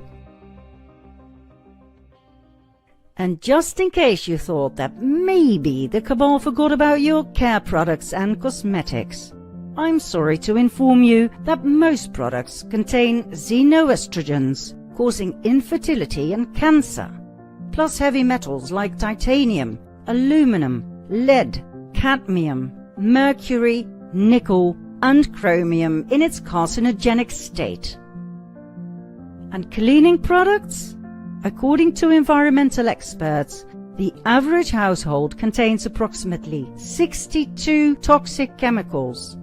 Think ammonium, chlorine, and much, much more. Ingredients linked to asthma, cancer, reproductive disorders, hormone disruption, and neurotoxicity. There is no federal regulation of chemicals in household products. Neither ingredients nor products must meet any sort of safety standard, nor is any testing data or notification required before bringing a product to market. Next, GMOs, genetically modified organisms. We showed you in part 9 some of the problems around GMOs. When crops are genetically modified, they can be patented. That means that soybeans, corn, wheat, and basically every crop that was tempered with now belongs to someone. That someone made sure that these genetically altered crops do not reproduce in a natural way by producing seeds. This is what gives them a monopoly position on seeds and thus crops. Farmers are forced to buy the modified seeds each and every year. The modified crops need expensive pesticides, herbicides, and fertilizers, all provided by the same companies, like Bayer. One bad season and farmers go bankrupt. The poisoned land is left with monoculture and thus exhaustion. The yield may look bigger and better, but it's actually carcinogenic. Ecosystems are disrupted. Insects die. Birds die. Desperate farmers die. The link to depopulation? People on a massive scale will die from cancer.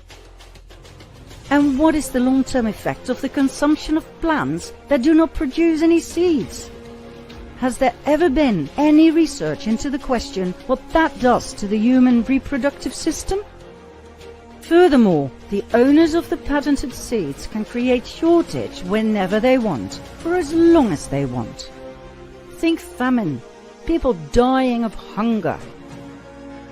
Control the food supply, and you control the people.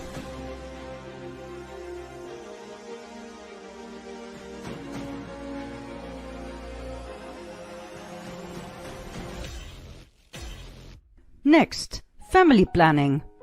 We've already shown you in part 6 what family planning entails and how it is used by the cabal.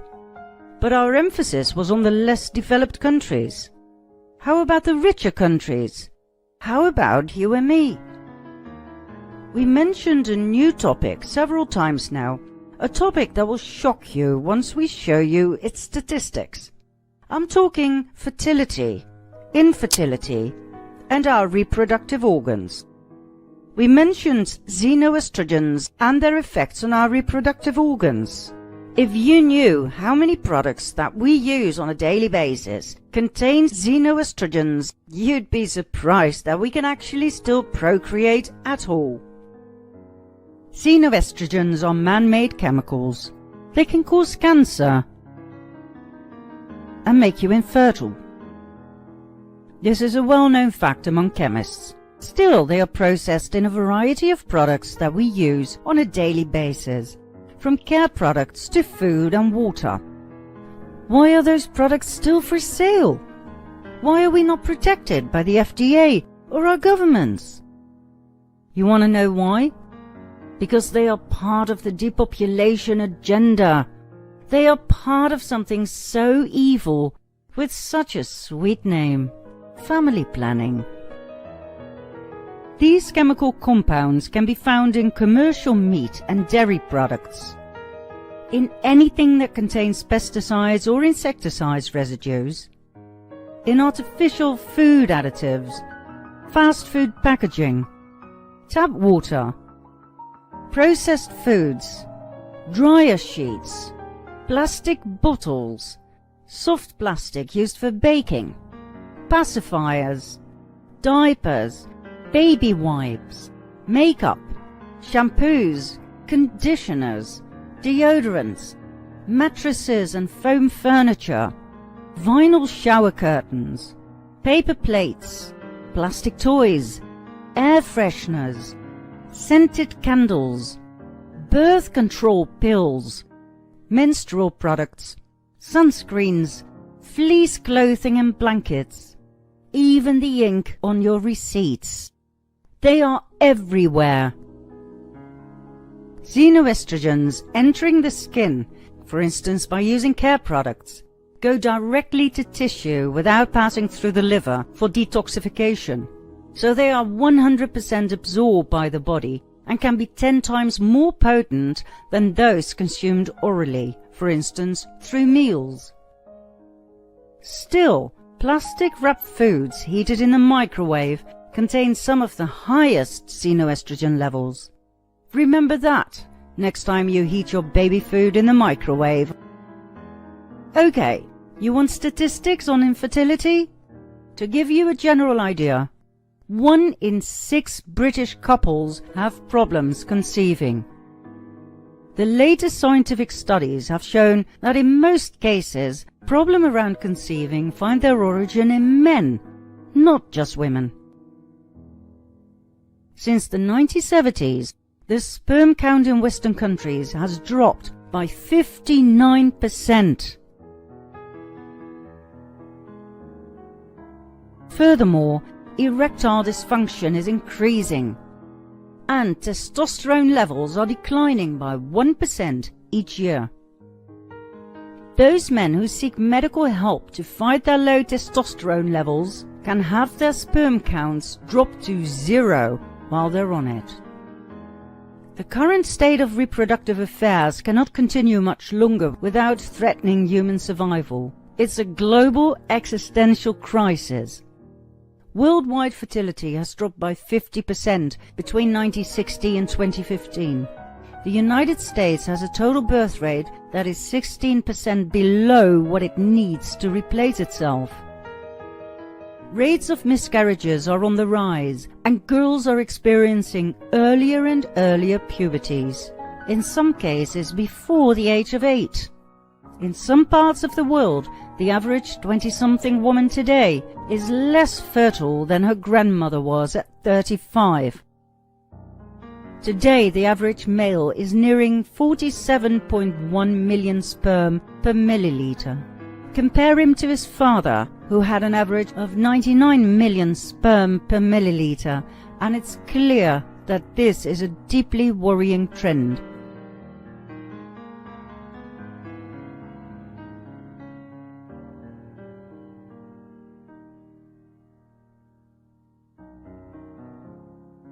It's no wonder that the assisted reproductive technology market is worth about $26 billion and is calculated to grow with yet another 10 billion in the next 5 years.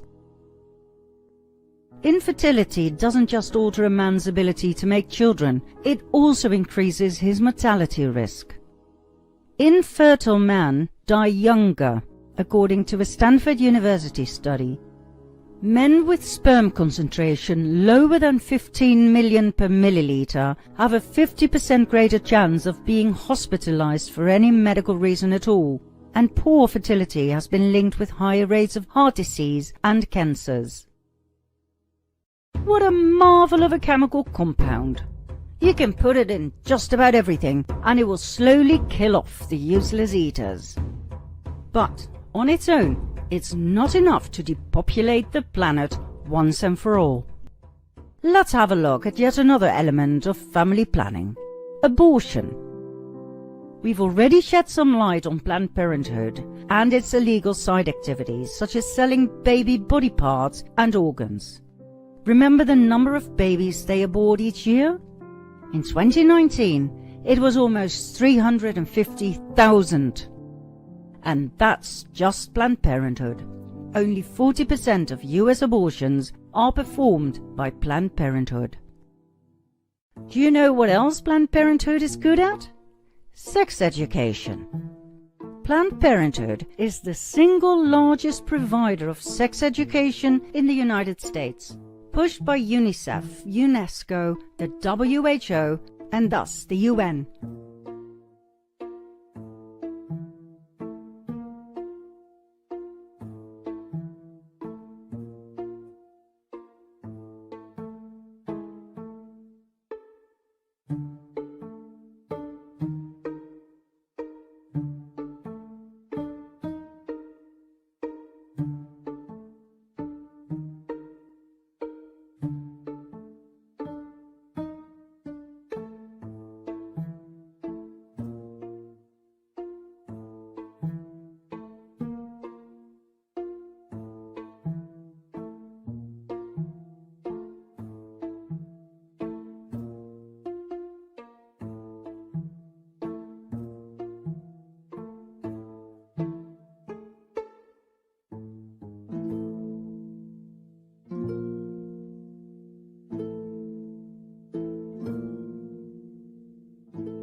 They arranged that children in kindergarten, or even younger than that, are now taught how to masturbate and how to sexually please each other. 5-year-olds know more about anal sex than you and me. Now please don't get us wrong. We are pro-sex education, and we do not believe in a sex taboo. After all, we are Dutch. But I mean, 5-year-old kids? Really? Children that young have no interest in sex yet. It's not natural. Planned Parenthood teaches very young children that sex is natural, wonderful, that it's all about equality and everything is permitted. Sure, they talk about consent, but do you really believe a 6-year-old or a 10-year-old knows anything about consent? Do you know what we're looking at here? We're looking at a license for pedophilia. Sex with a 10-year-old is called rape.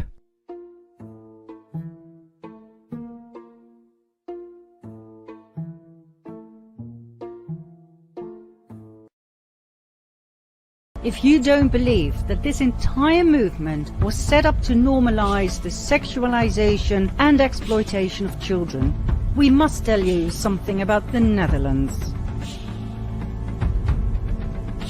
We have an official political party for pedophiles, set up in 2006 and tolerated by the government. They have their own manual in which one can read how to gain a child's trust, how to sexually abuse it, and how to get away with it. When concerned citizens took the matter to court, the judge's verdict stated that the manual contained nothing unlawful, as texts about child abuse and child pornography are not prohibited by law. Pictures, yes, but not texts. Therefore, the manual was officially acknowledged by the government in 2019. Under pressure from the Dutch people, Grapperhaus promised he would change the law and prohibit the manual. But, as we speak, nothing has changed. The pedo-political party plus their manual are still acknowledged by Dutch law. The party's treasurer, Van den Berg, stated that rearing is also about introducing children to sex. Sounds familiar, doesn't it? That's precisely what Planned Parenthood keeps saying, instigated and financed by the UN. The entire LGBTQ movement was set up by the Cabal, taken over by Antifa, Black Lives Matter, and thus financed by Soros. Not to advocate equality, but to sexualize and exploit children, to destabilize the family and create confusion. We are pro-equality. We are pro-gay rights. As a matter of fact, we want equal rights for every human being. To us, it doesn't matter whether you're straight, gay, lesbian, bisexual, transgender or queer. But leave the children out of it. It is not okay if drag queens include children in their shows, or when they read stories to young children in schools.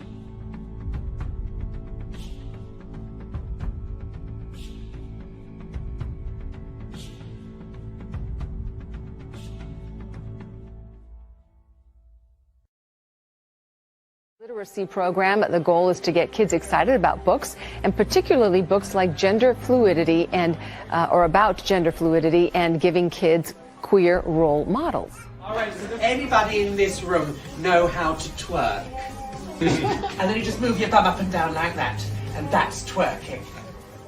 Readings take place at libraries, museums, and other cultural centers in more than 30 cities across the country. Some are small affairs, but many, like the one in Washington, D.C., play to full houses. It's just really been obvious that there was a need for this in our community. The library partnered with the DC chapter of Drag Queen Story Hour to bring the family-friendly events to the nation's capital.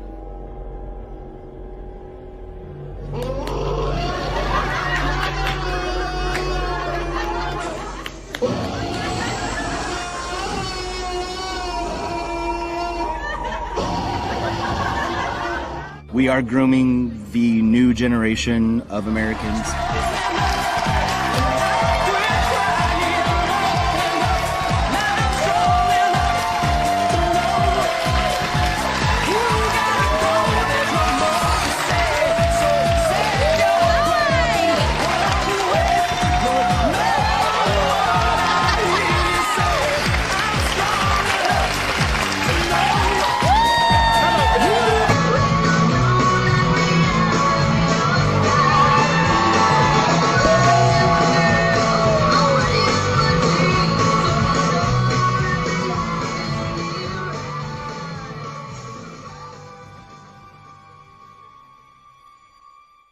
Lactatia is the devious diva you could ever think of. Hello, my name is Nemes. I am 9 years old, and I am a drag princess named Lactatia.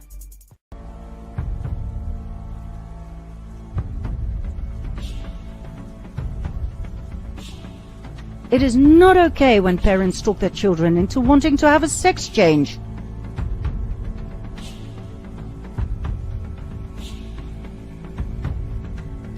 In countries like Australia and Canada, You can go to prison when you try to discourage your child from having a sex change. That's right. When your little girl comes home one day and tells you she wants a sex change, don't you dare ask her to wait a few more years until she's absolutely certain. You can get up to 10 years behind bars.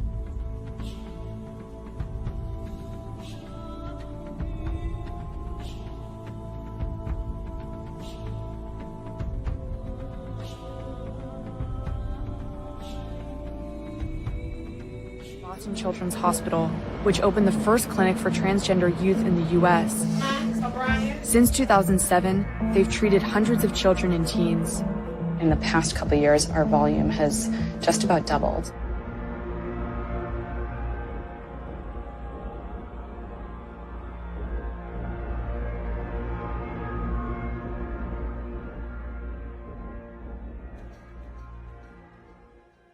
Oh, and just in case you think LGBTQ is quite a lot to wrap your head around, it has now been extended and is actually called LGBTQIA+.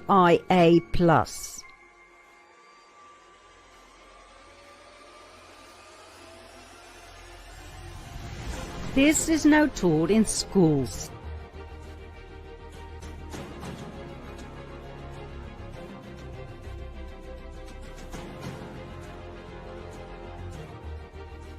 Recent studies have shown that more and more children are confused about their gender identity. Why are we not surprised?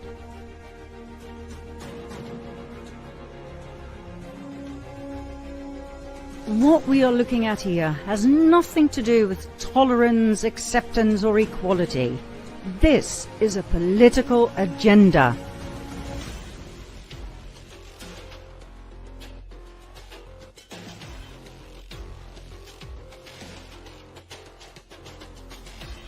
See the bigger picture?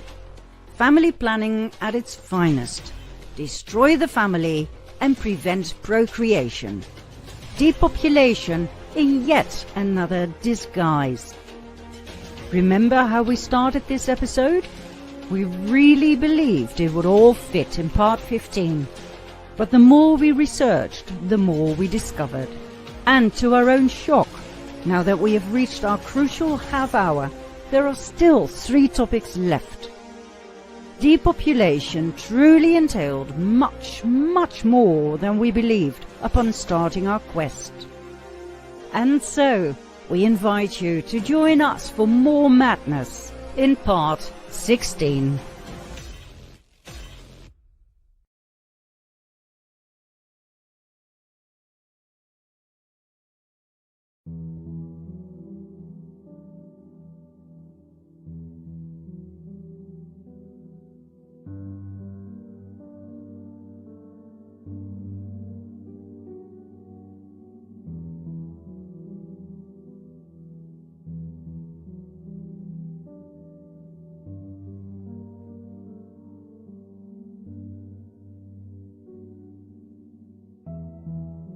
In the previous 2 parts, number 14 and 15, we spoke about depopulation tools. That's what they are to the cabal, just tools, a means to an end. To us, the people, they are mere weapons. They are actual weapons of mass destruction. We have 3 left.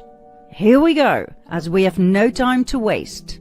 Number 3 in our countdown. Chemtrails. Remember clear blue skies and white fluffy clouds? Neither do we. They disappeared several decades ago when all of a sudden planes left strange lines in the sky that remained there instead of disappearing after a few minutes, which would be normal for contrails, condensation trails. These new trails, however, not only remain in our skies, they spread out to form a thin and all-enveloping cloud cover.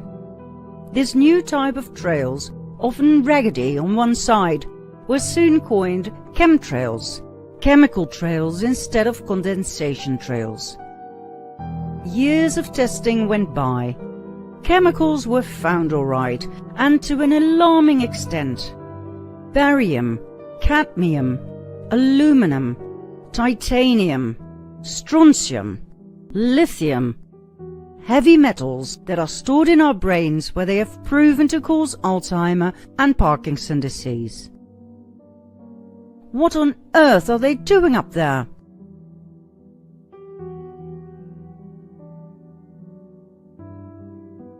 People reported getting sick, having headaches, burning eyes, and feeling exhausted.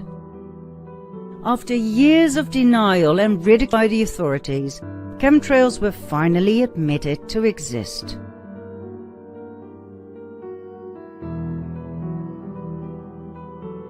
Not only that, we were told they were sprayed on us for our own good, to protect us from global warming. The thin cloud layer, formed by the heavy metal particles, reflects the sun back where it belongs, away from us.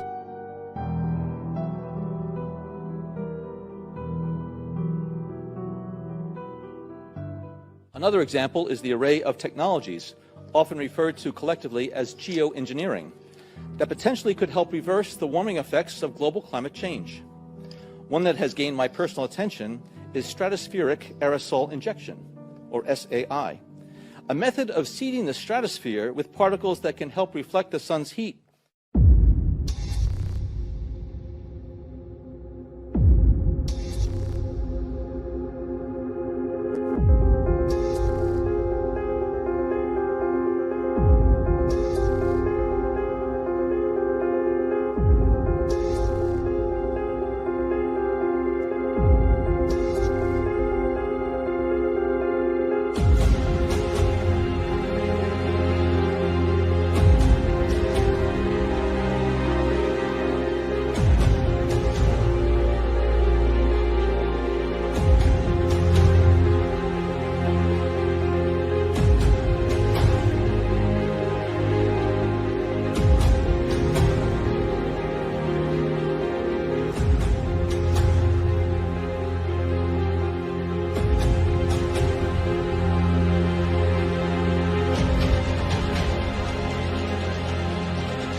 The organized lack of sunlight causes vitamin D deficiency, which can cause weakened muscles and bones, depression, inflammations, high blood pressure, exhaustion, neurological and autoimmune problems.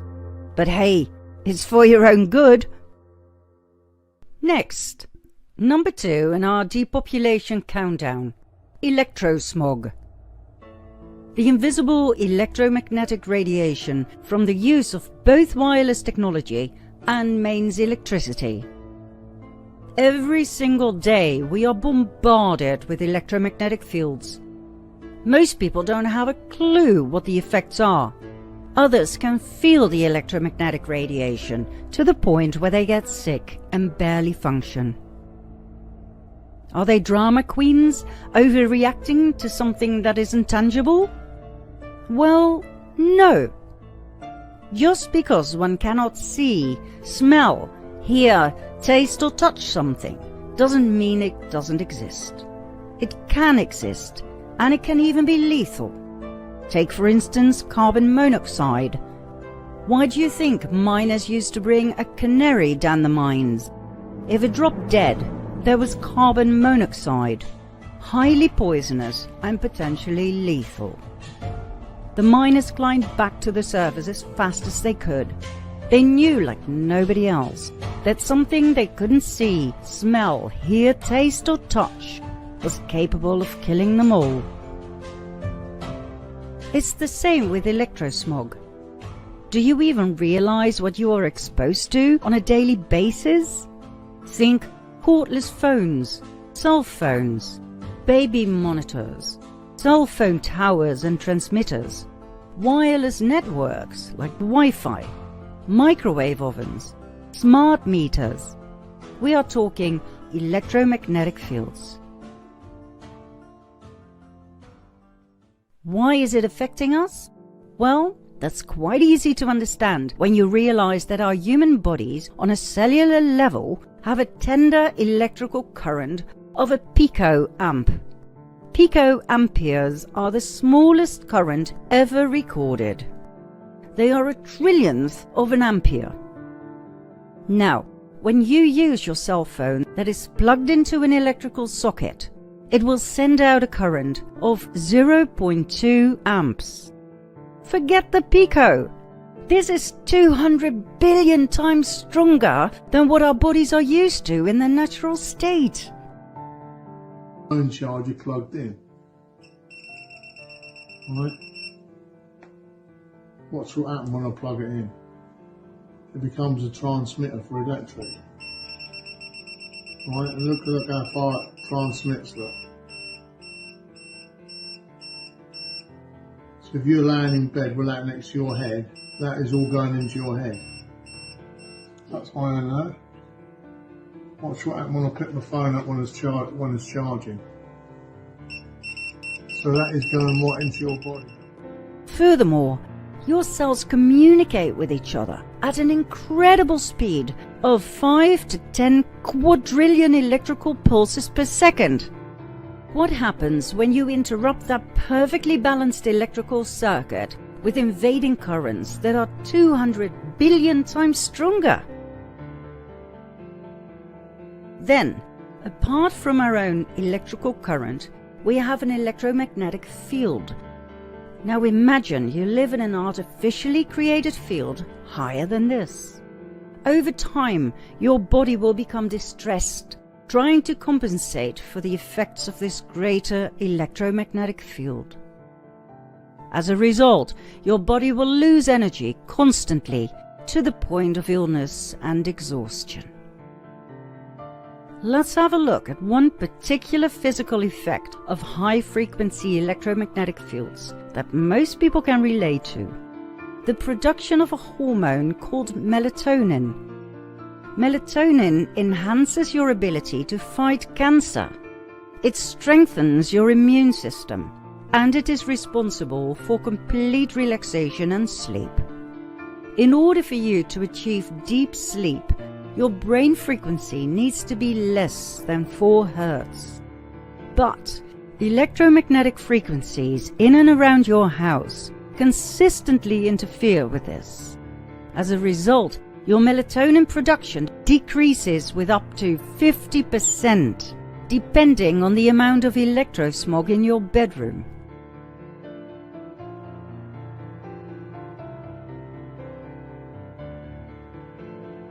If you want to get up in the morning feeling great and fully rested and refreshed, you really need your melatonin. There's something else you need to know about this hormone.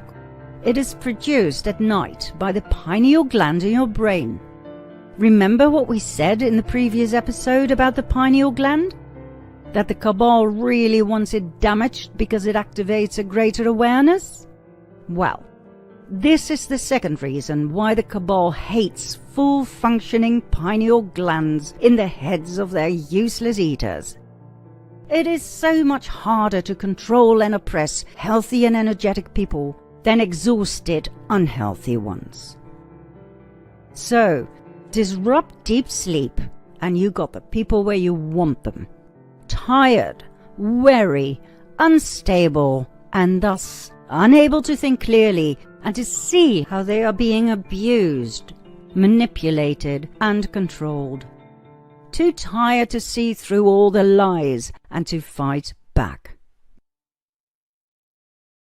Decreased melatonin levels aren't the only effects of high-frequency electrosmog.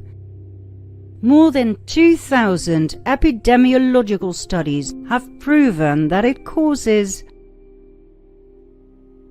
infertility, blood clots causing thrombosis, pulmonary embolisms, heart attacks, and strokes, oxidative stress,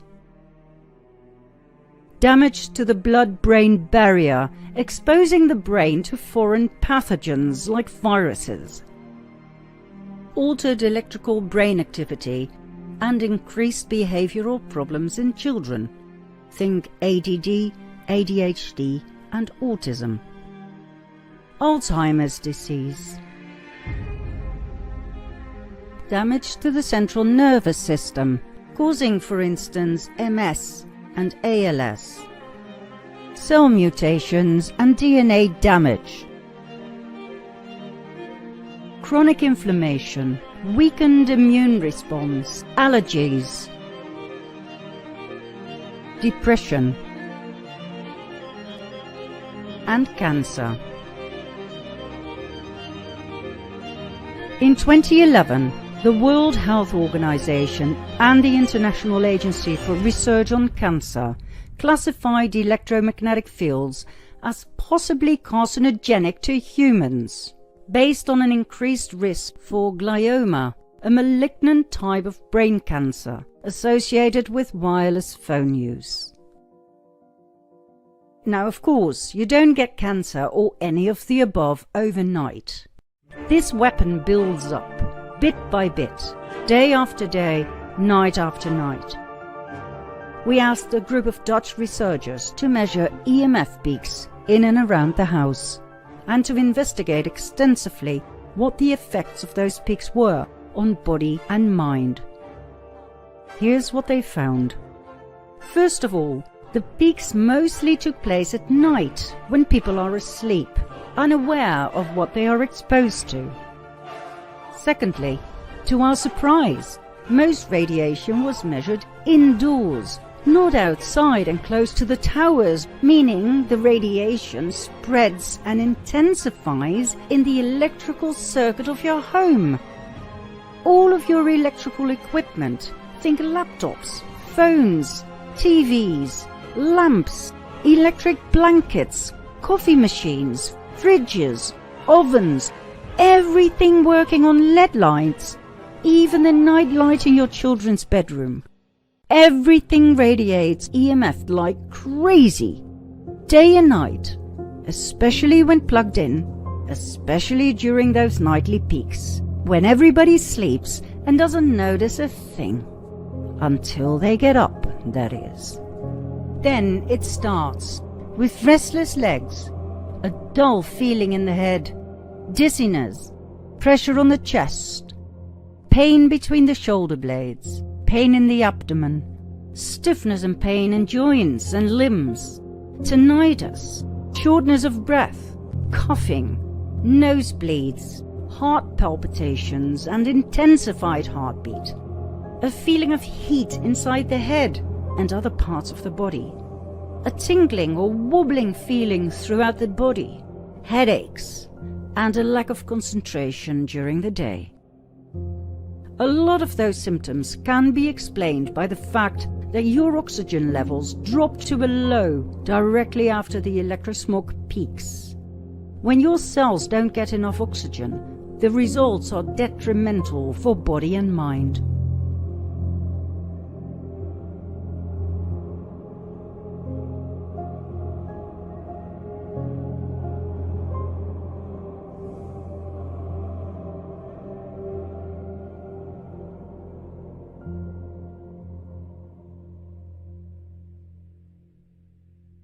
We are now entering the brave new world of smart meters. That means your electric meter will do so much more than just show how much electricity you use. The new smart meters are watching you. They sense all kinds of goings-on. They see when you turn something on or off. They see how many watts your electric toothbrush pulls. They send the record of that little event over wireless networks, bouncing through your neighbor's smart meters, all the way to the power company where they keep record of all your electric consumption, volumes, and patterns every minute of every day and store that data forever on computers that you'll never get to see. That data shows when you are at home, shows when you're sleeping, shows when you're on vacation, when you have visitors, when you use a lamp, a power tool, some extra computers, and if you look like you're running a business out of your home. It even senses when you bootleg energy off the grid. Your smart meter data shows a vivid profile of your personal living patterns and whether or not you were at home on the night of the murder. This is not electrical metering. This is personal surveillance. This is a search without a warrant every day. This is your personal private life going straight out through your electric meter to the power company, to the government, to the police, to the insurance company, to anyone who cuts a deal with your power company to look at your life under a microscope. Sorry, it's actually worse than that.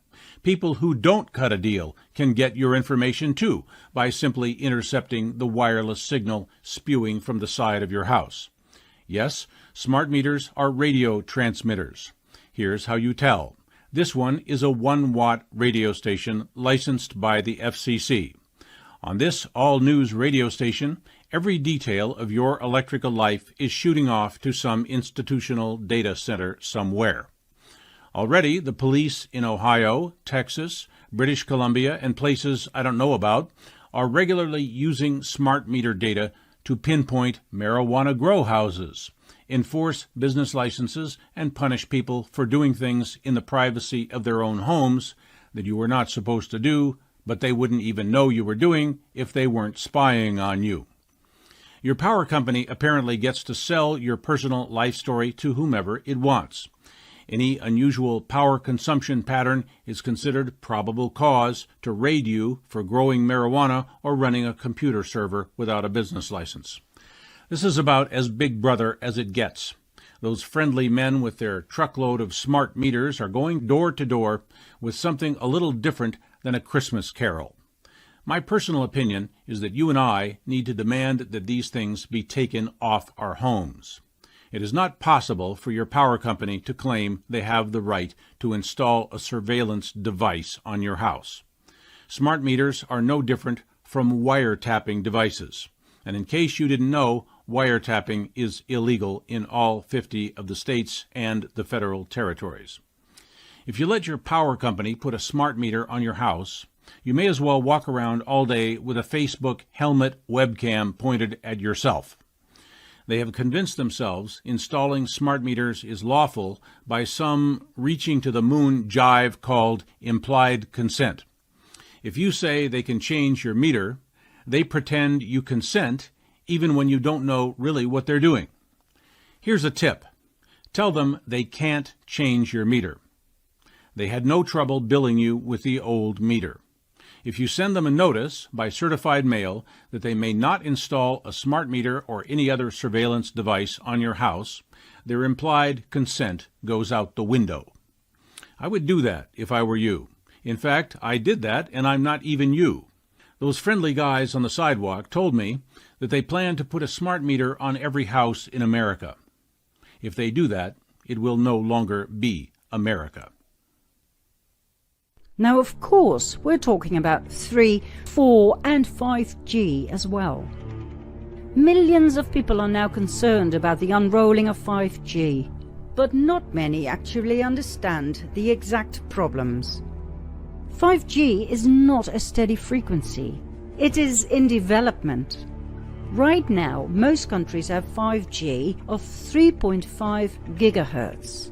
Not a big deal just yet, even though the effects on body and mind can already be felt, like we just showed. However, our governments have a plan for their 5G networks. They intend to increase the gigahertz from 3.5 to 28 to 60. 28 gigahertz is now at an experimental stage. 60 gigahertz is the near future. The entire Internet of Things, in which everything is interconnected through a wireless mega network, will be rolled out on 60 gigahertz. The future network of self-driving cars will need a complete infrastructure of Wi-Fi tunnels underneath your town, state, and country.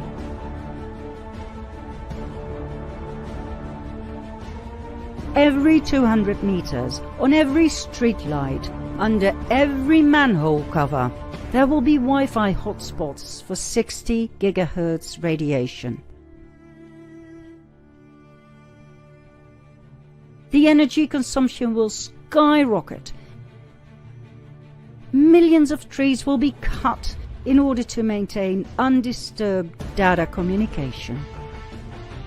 5G before climate change. Cut those trees and fry the citizens.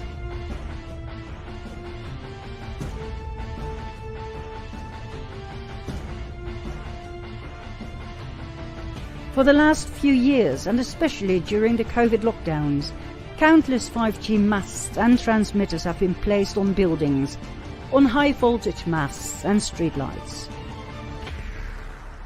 The unrolling takes place in a highly undemocratic way, mostly in the middle of the night. Citizens have no voice. Masts and transmitters can be placed on the roof of your building without your consent. No guarantees of safety and security have been given to the people who live in those buildings or in the direct vicinity. According to experts, the problems surrounding 5G can be compared to those of the famous frog that was about to be cooked. Have you ever heard of this biological experiment? The frog doesn't notice a thing at first. He feels good and warm, all cuddled up in a pan with water. But the frog cannot see the fire underneath the pan. The water gets warmer and warmer. The frog is still comfortable, but as he gets hot to the point of being cooked to death, he doesn't move. He doesn't try to escape, because it is all happening gradually.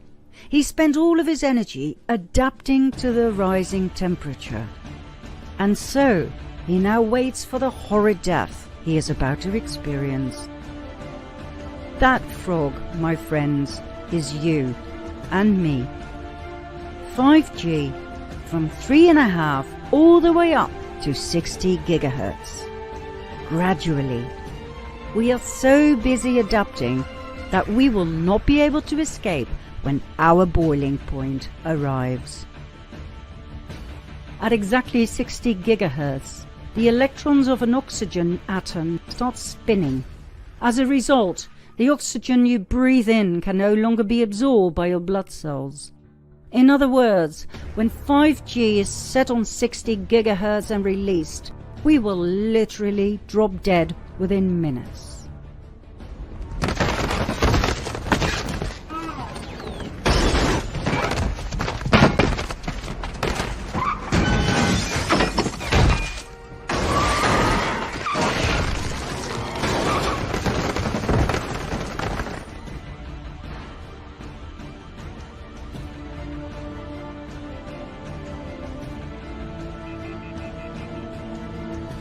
Hard to take this all in, isn't it?